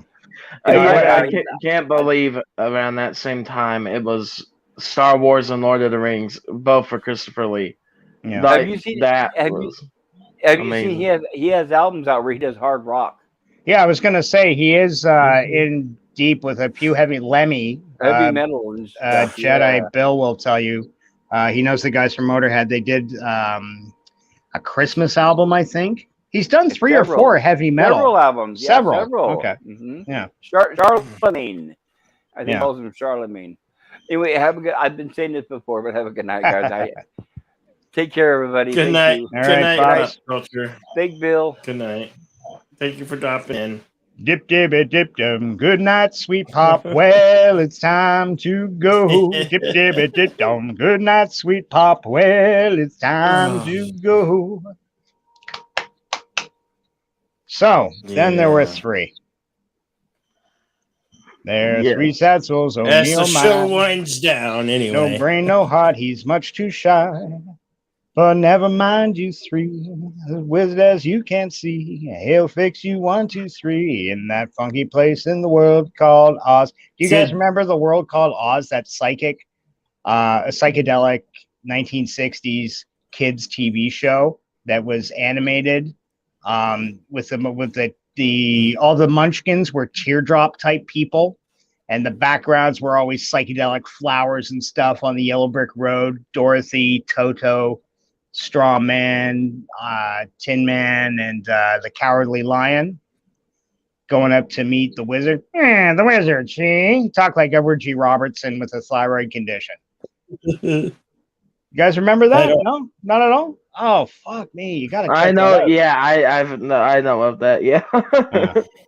That is some like heavily drug influenced children's programming there. Heavily. I mean, all Wizard of Oz was kind of. Yeah, that's not completely unfair. Sorry, no cake. The birthday was 2 weeks ago. Oh my God! You think birthday cake would live in Jedi Frill's fridge for 2 weeks? Not a chance. That and a pound of cookie dough since left. No, actually, since I've been 6, I haven't been eating much. No. Use the Force. I used to be a Star Wars fan. Used to be in the operative. Son of Red Shirt. This is a movie that came out. Horror movie called Barbarian. Have you seen it? Barbarian. Is that recent? Yeah. It came out August. I haven't seen it. I haven't. I've heard of it, but I haven't seen I've it. heard of this too. I've heard it's pretty. Yeah. Justin Long is in it. Yeah. And really? Yeah. It's got the guy. Bill Skarsgård. Who played the. That's more believable. That guy's pretty They're ripped. in Michigan, or Detroit, in a really bad neighborhood in a B&B, and just chaos ensues, I guess. Anyway, I've heard really good reviews, so I'm going to go check it out on Monday. Oh, cool. September 9th, 2022 is when it came out. Yeah, I was looking. I was trying to look at. I was thinking about going to see the Avatar Remastered. Yeah, in 3D or whatever. And I was trying to find tickets for the thing. There's playing across town, just one of those pain in the ass things that I don't really feel like going all the way across town to go see that movie by myself right now. But they were playing Barbarian in the same theater, and I was toying with the idea of going to see it. But yeah, let us know. Get the review out for that. I want to see you do more of your reviews. I'm going to see Smile. Oh, you're gonna go check that out. It looks like such a chick flick. Smile? Yeah. No, it's my friend said it was good. No, it looks pretty chick flicky to me. Chick flicky horror film. Yes. Horror, yes, but chick flicky. Not being hateful. But yeah, Matrix 1 and 2 are great. And I was about to go review the new Halloween Ends, but I've heard so much bad things. I've heard the fight at the end is great. I'm like, yeah. Laurie versus Michael is great. Yeah. Right. That's what I heard. But that's what you're going in for. I've heard a little bit about the other stuff, but what you're going in there for, Laurie versus Michael, I heard it actually does that very well. So if that's what you're going in for, then yeah, that should live up. I'm just going to do the Peacock. I'm just going to get my subscription again and just watch it on Peacock. Isn't you can watch it on Peacock? Yeah, you can just watch it on Peacock and don't have to go. So you don't even have to go to the movie theater. Yeah, if you don't want to, just watch it on Peacock, everybody. Watch Halloween Ends. I'm just going to get a new free trial for Peacock. I'll just watch it. That's sound logic, especially when the reviews come out and so many are just like, what were they thinking when they came to this one? You know? Yeah. I actually want to see it though, because sometimes I have a little bit of a different opinion than some people. So I'm going to see if this is actually is this actually what people say, or are people kind of over dramatizing this a little bit? Because sometimes that is the case, where they go a little too far sometimes, and it's actually not that bad. So I'll see. I've been planning to watch it anyway. So how do you, Nick? Do you like kung fu movies? You like the old school kung fu movies, modern kung fu movies? I'm talking when I say old school, I'm talking back in the 70s, late 70s, coming up. Not just Bruce Lee. Talking about guys like directors like Cheng Che. They gave us films like The Five Deadly Venoms, or Flags of Iron, or The Kid with the Golden Arm. Christian Fandom and Supersberg in the chat, they're talking away. Supersberg's talking about being a bit of a kickboxing nerd. Christian saying how he used to be into Jackie Chan and Bruce Lee. Everybody was into Jackie Chan or Bruce Lee at one point, of course, no doubt, because they brought their A game every single time. Legends, both of them. But the older stuff, the stuff that predates Bruce Lee and Jackie Chan. I've seen the Black Phone. I like the Black Phone. I like that one. Because of how I didn't even know it was on Peacock. Yeah, because of how things have gone with my life recently, I have not been able to do theater much. So I have not been able to see the Black Phone, but I've heard great things about it. I'm very excited to watch it. And of course, my boy Ethan Hawke is there, so it has to be good. I do like Ethan Hawke. I think that's so funny with Ethan Hawke, though, because 6 months before he got that movie, what was the superhero movie, Moon Knight, he did or whatever, he was talking about, somebody had asked him what he thought about Logan, the Hugh Jackman movie. And he didn't shit on it, but he was like, it's just a fucking comic book movie. He said, I don't know why people think it's special or whatever. He said, all those movies are, they're only hit a certain standard. He was so dismissive of the whole genre. He wasn't out and out hateful, but just kind of funny when you think that, like 6 months later, boom, he lands, I'm going to be in Moon Knight. As Moon Knight? No, it's somebody else, but the main villain. Yeah. Yeah.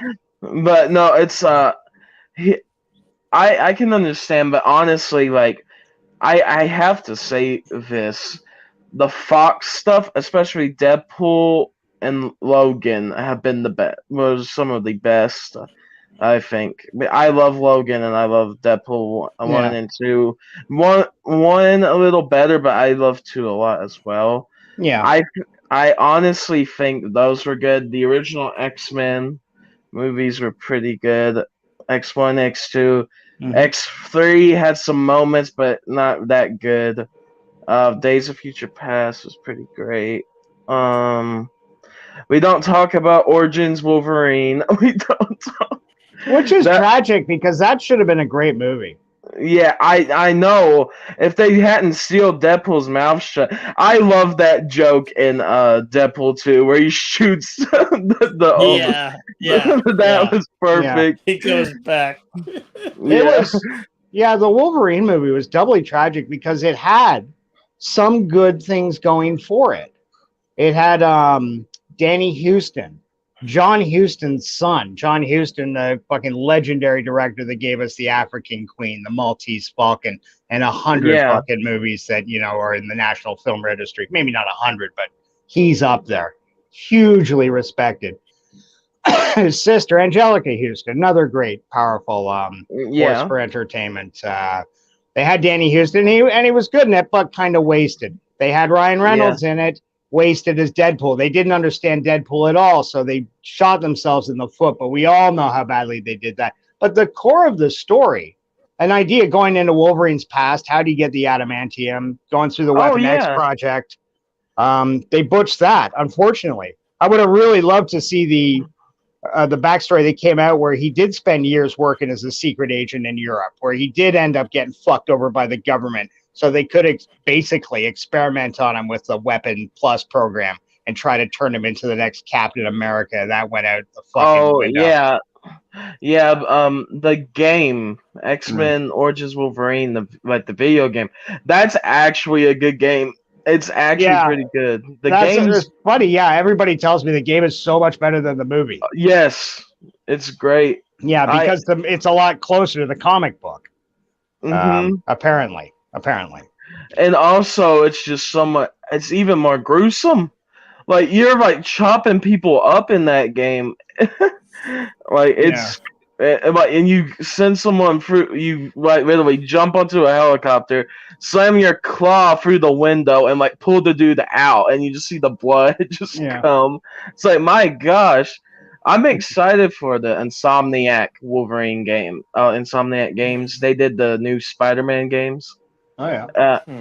For PlayStation, I actually think that would be a pretty good game because the previous Miles Morales and Spider-Man 2018 were perfect. Like Marvel Spider-Man, they were great games, and Spider-Man 2 looks to live up to the hype. Spider-Man is the type of game though that any of the Spider-Mans I played, you don't just any one of them.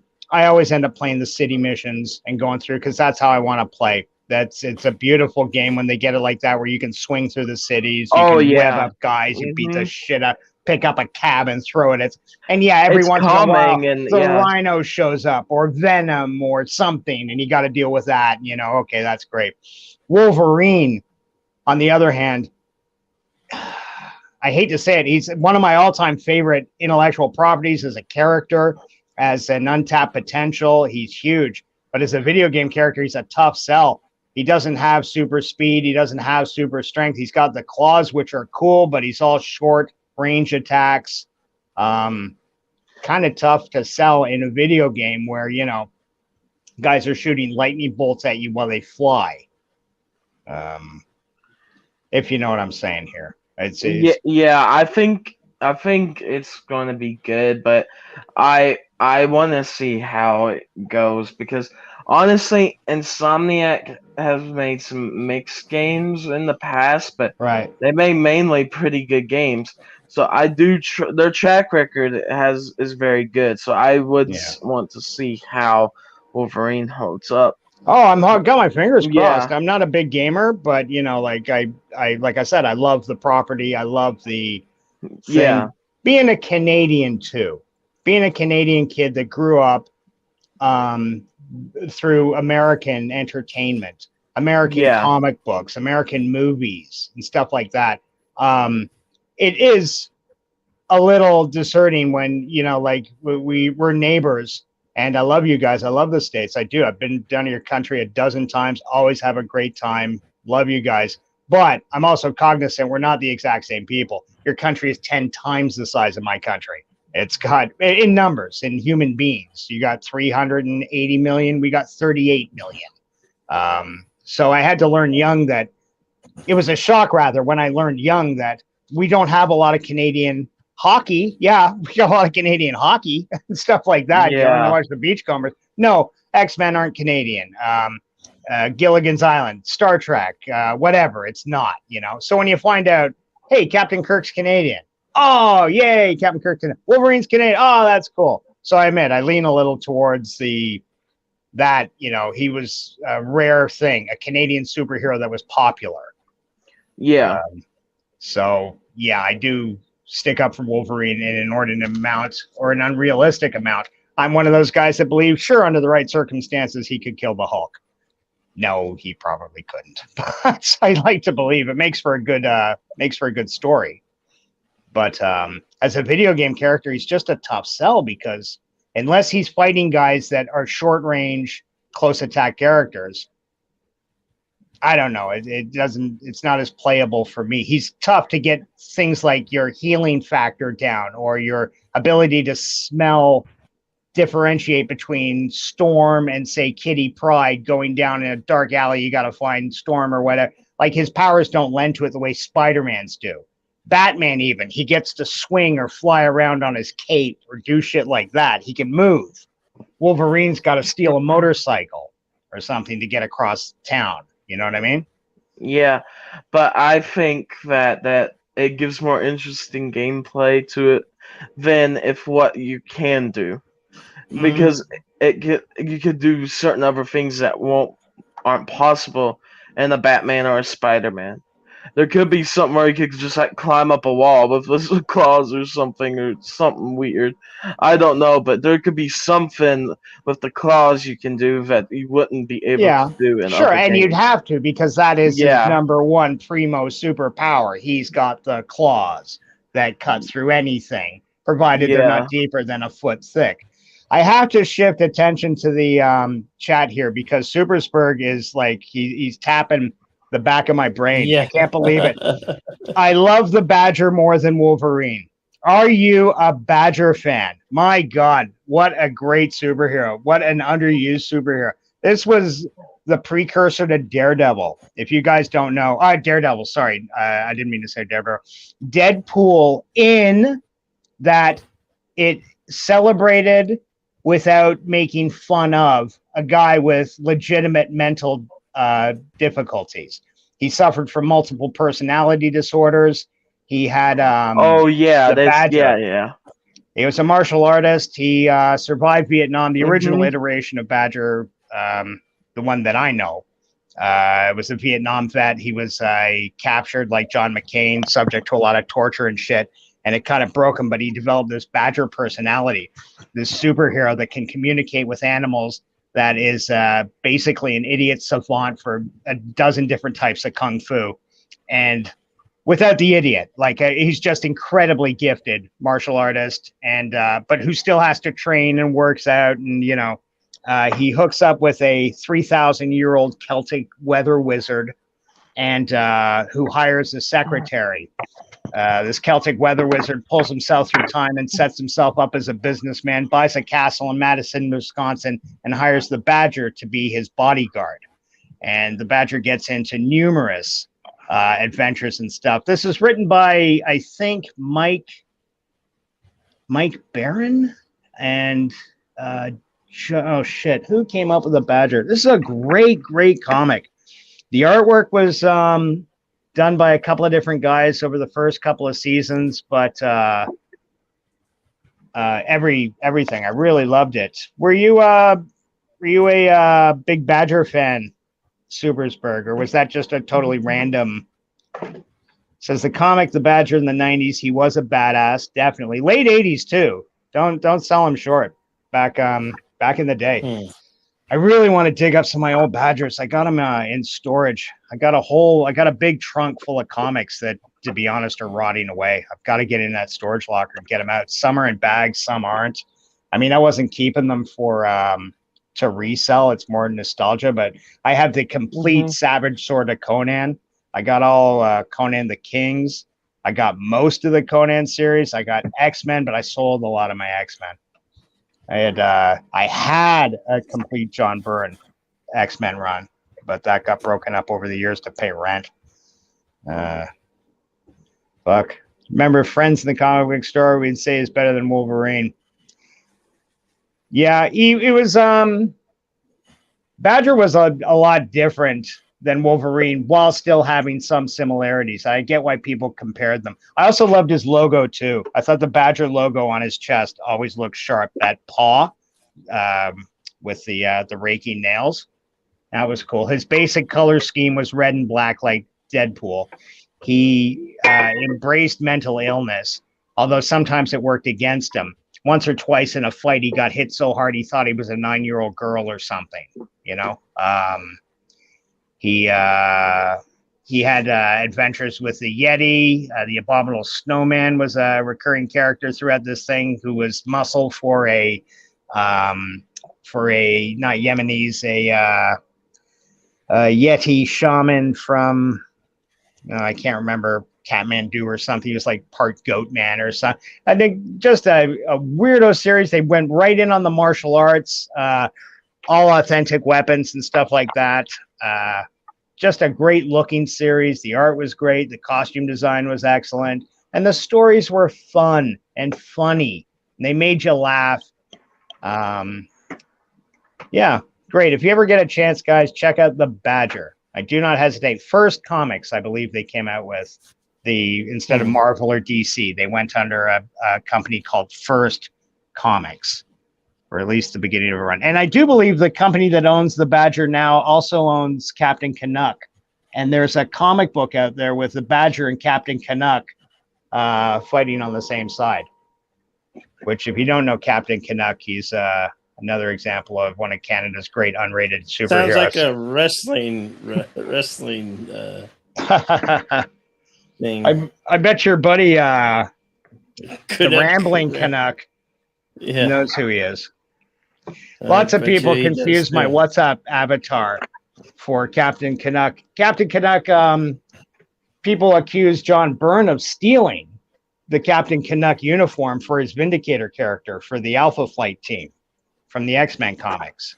If you remember that. And I can understand why some people would say that, because Captain Canuck's costume at the time, predating that, was very similar. Red and white, like a flag. It was like a full hood, no cape, no nothing like that. It was a form-fitting suit, just like the Vindicator costume.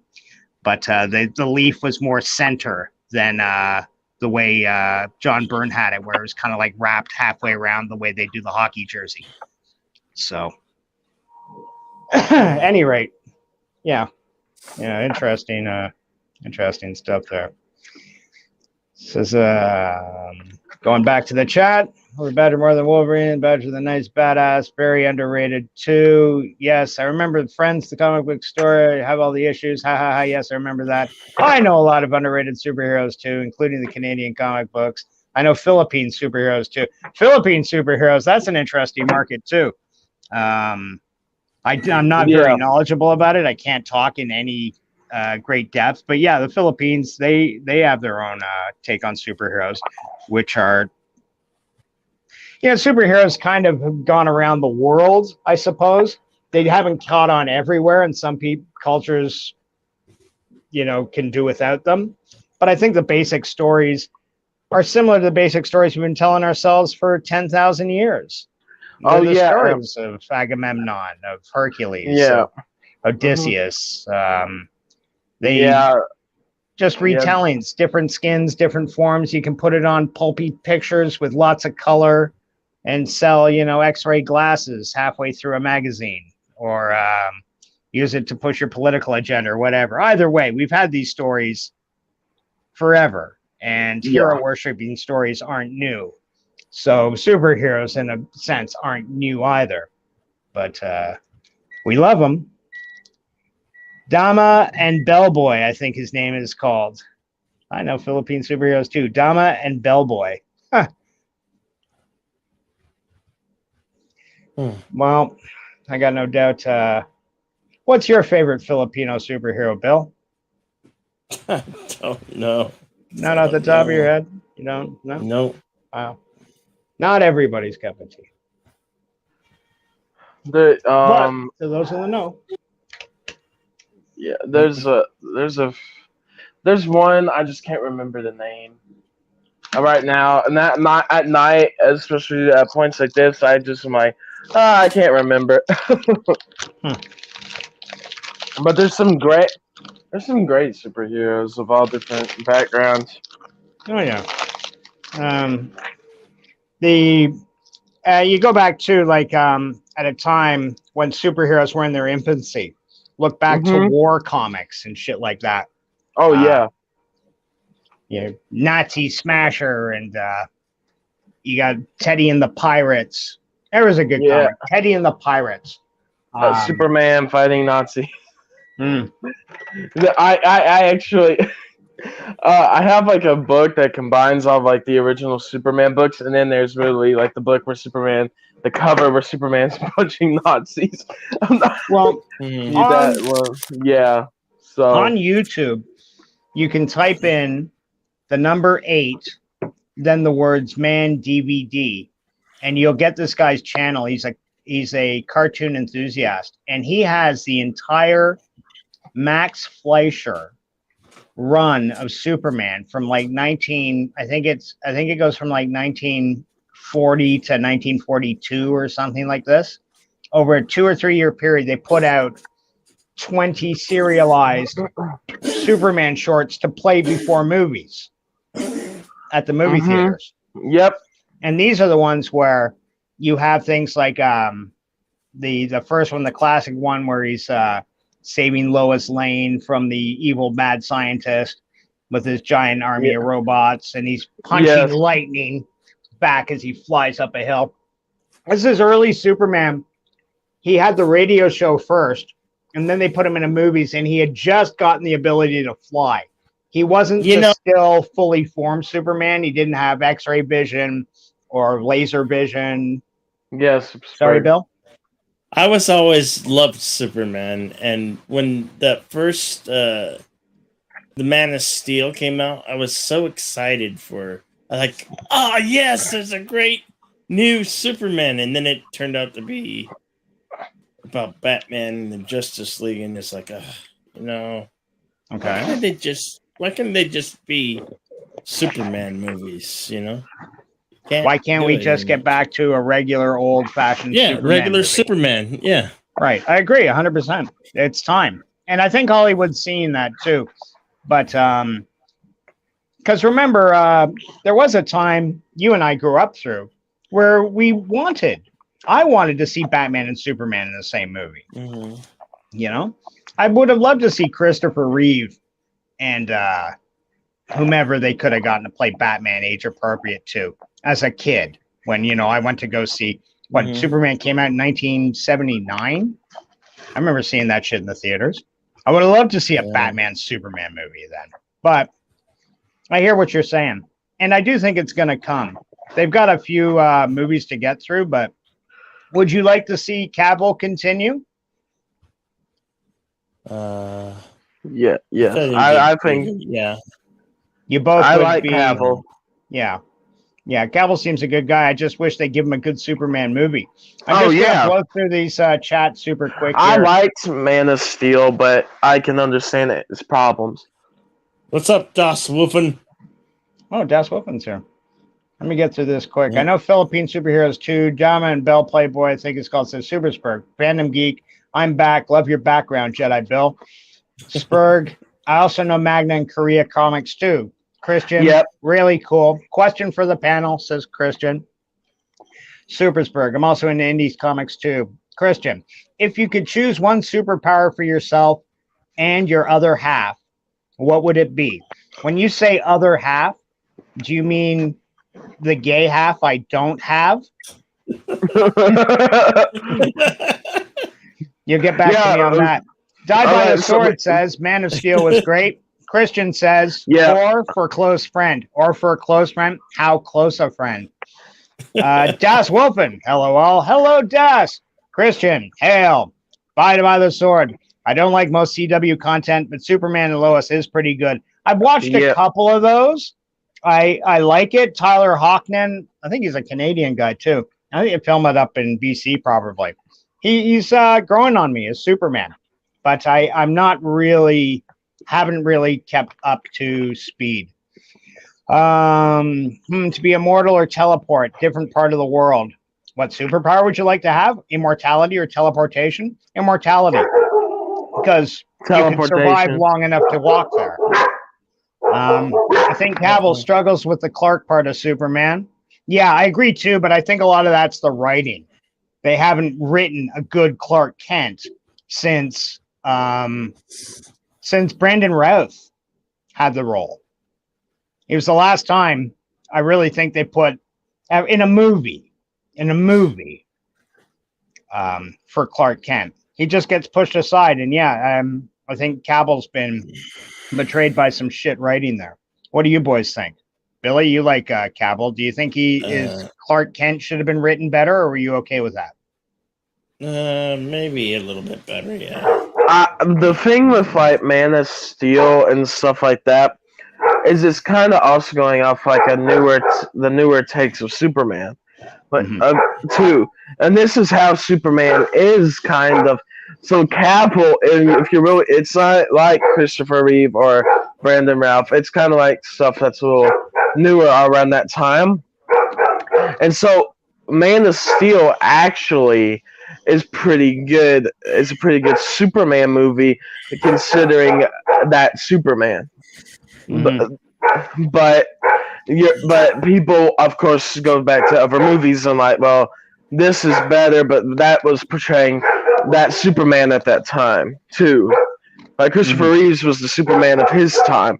Brandon Routh was the Superman of that early 2000s, and then Cavill's the Superman of today. That's like they all portrayed the versions of Batman, Superman, whoever was that character. They portrayed the versions that were around at that time. Adam West was campy. Keaton was going. That was when Batman was going darker. And then they went back to the camp of Schumacher, and then we got the Nolan trilogy. So yeah, I think that's an interesting way to look at it. Billy, what's wrong with your dog? That's not my dog. Where's that coming from? Is that you? Nick. That's me. I'm Nick. so sorry. Feed your dog, Nick. Or is it eating a postman right now? They've been fed. They just freak out when they think they see something. I'm going to go check it out. I'll be right back. Okay. Yeah. I was trying to be a jerk there. I was getting a bit much, though. The ability to fly and have healing powers, That's pretty cool. To regenerate.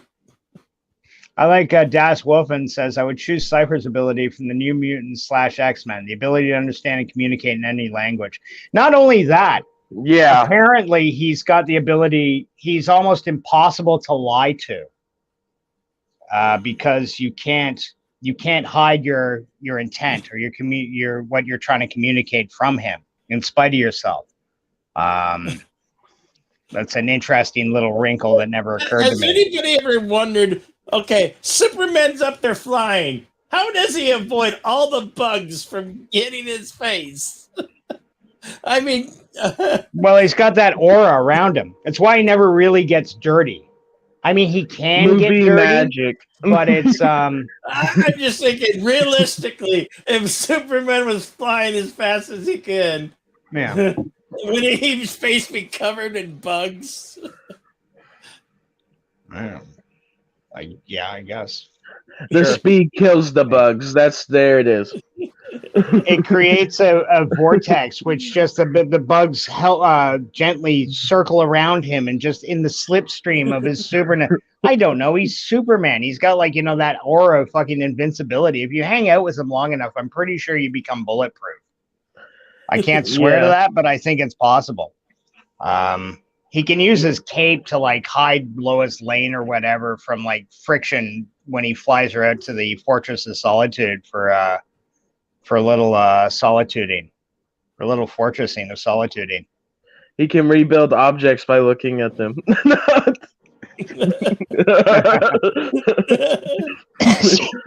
Jazz Wolfen here chimes in with, I don't think Cavill has a problem being Clark. I just think the writers haven't been able to write Clark.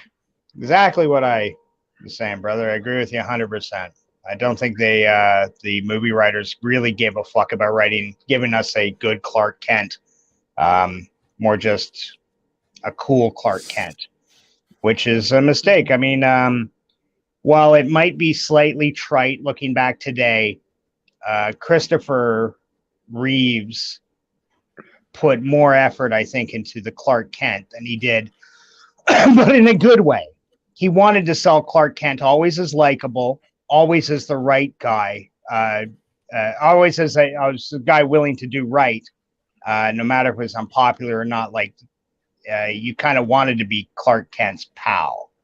With the Henry Cavill Clark Kent, he seems more like, you guy you'd want to chase skirts with, or, hang out and talk chicks or something. Like, he does just not seem that wholesome, that charming. And that, to me, is an important part of Superman. That offset of being the most powerful guy in the world, that he's okay with, not okay, but how do I describe this? That, like he's just he's a sweet guy at heart, basically. Like, he just assumed, I think, I think the Snyder Cut helped a little with Cavill's performance. And honestly, if that vision was taken from the beginning, and they would have allowed that, and stuff with Zack Snyder's family didn't happen, then I think we wouldn't even be complaining about DC right now at points for some things either. Yeah. It's just, I think Zack had a plan, and it wasn't able to be fulfilled. And tragic. On so many different levels for so many different reasons. But at the end of it, the most important one, his daughter lost her life. And however you take it, we're just talking about fucking movies here. Who gives a fuck if we didn't really like it when you weigh it against something like that? You got a 4-hour masterpiece, in my opinion.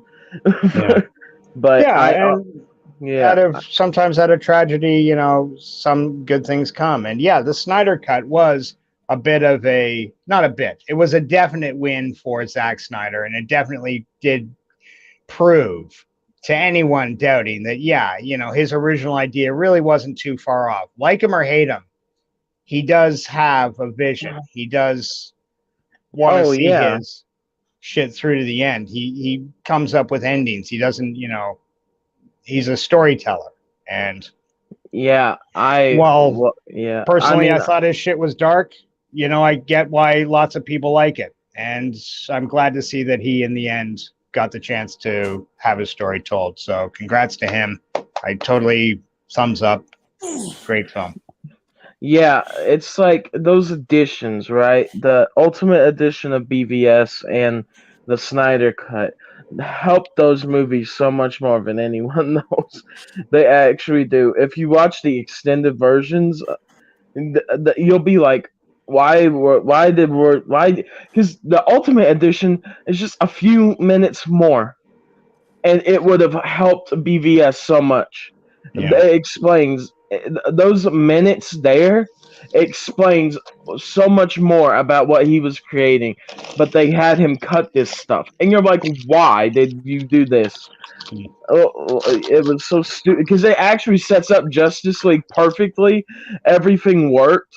It just I hate that term, mother boxes. I hate that. I just can you think of anything better than mother boxes? I Well, to be hated that. fair, Bill, that comes back from the late 60s, mid 60s. Yeah. Okay. Mother box isn't a new thing. That's ancient DC technology. From Dark Side. Yeah. Anyway.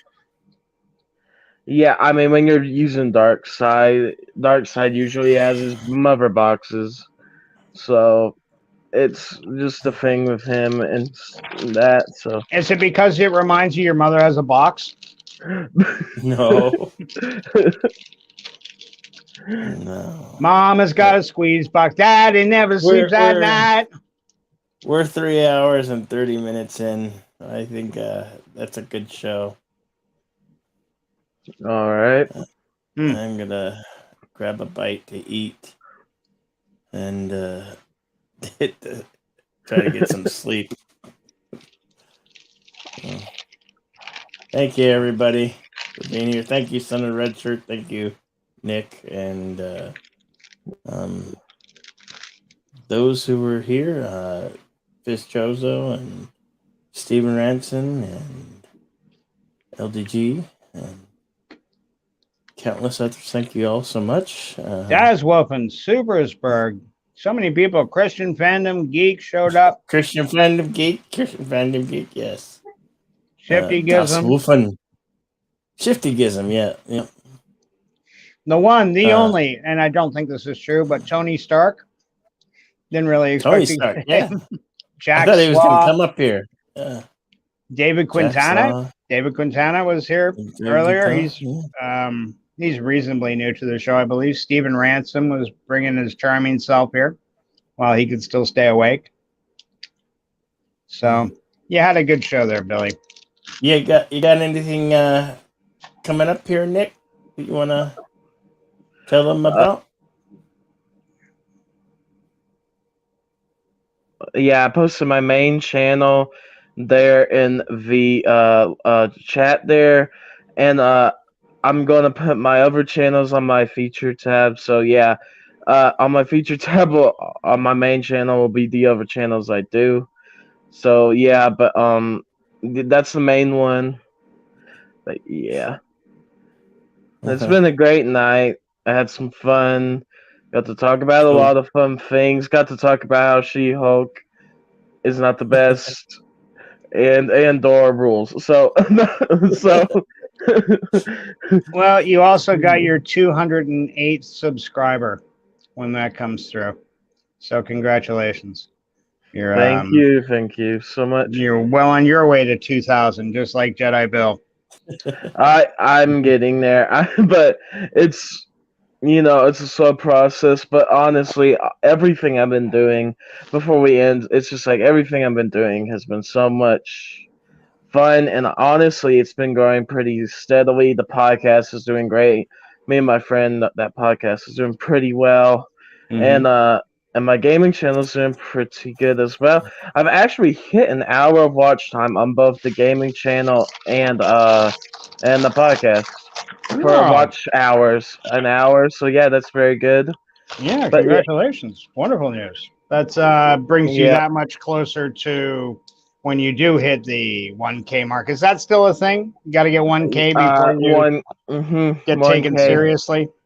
I wish it was a little. I understand getting the watch hours up. I get that, but I wish it was a little less for subscribers. Because because I think if you could get to 500, that would be a fair even mark for that. But and cut it down to 1,000 watch hours. I feel like would be better. No, they require 4,000. I think. Yeah, I bet if they did it, had to wait. And if they gave you $20 a minute of watch time, and if they didn't take any money from you, and if they came to your house and gave you free hand jobs, that would be wonderful too. Yeah, well, it's worth the grind. That's all I'll say. But well, don't say Anyway. grind when you're talking about free hand jobs because that's just a horrible. Oh, I didn't mean that. Goodness me. Ladies and gentlemen, all the people out there, Superman for me is a Mary Sue. Just had to finish off with Supersburg making that observation. A Mary Sue, a Gary Stu, perhaps. But, Yeah.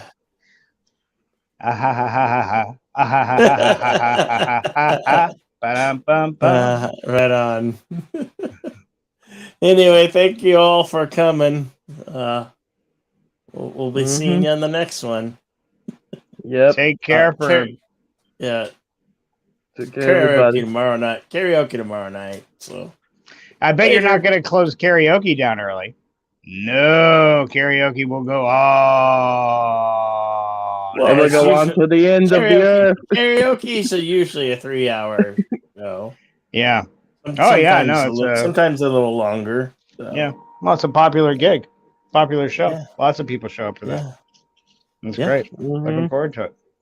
Anyway, okay, so good night, all. See you in the next one. Good night. Later. And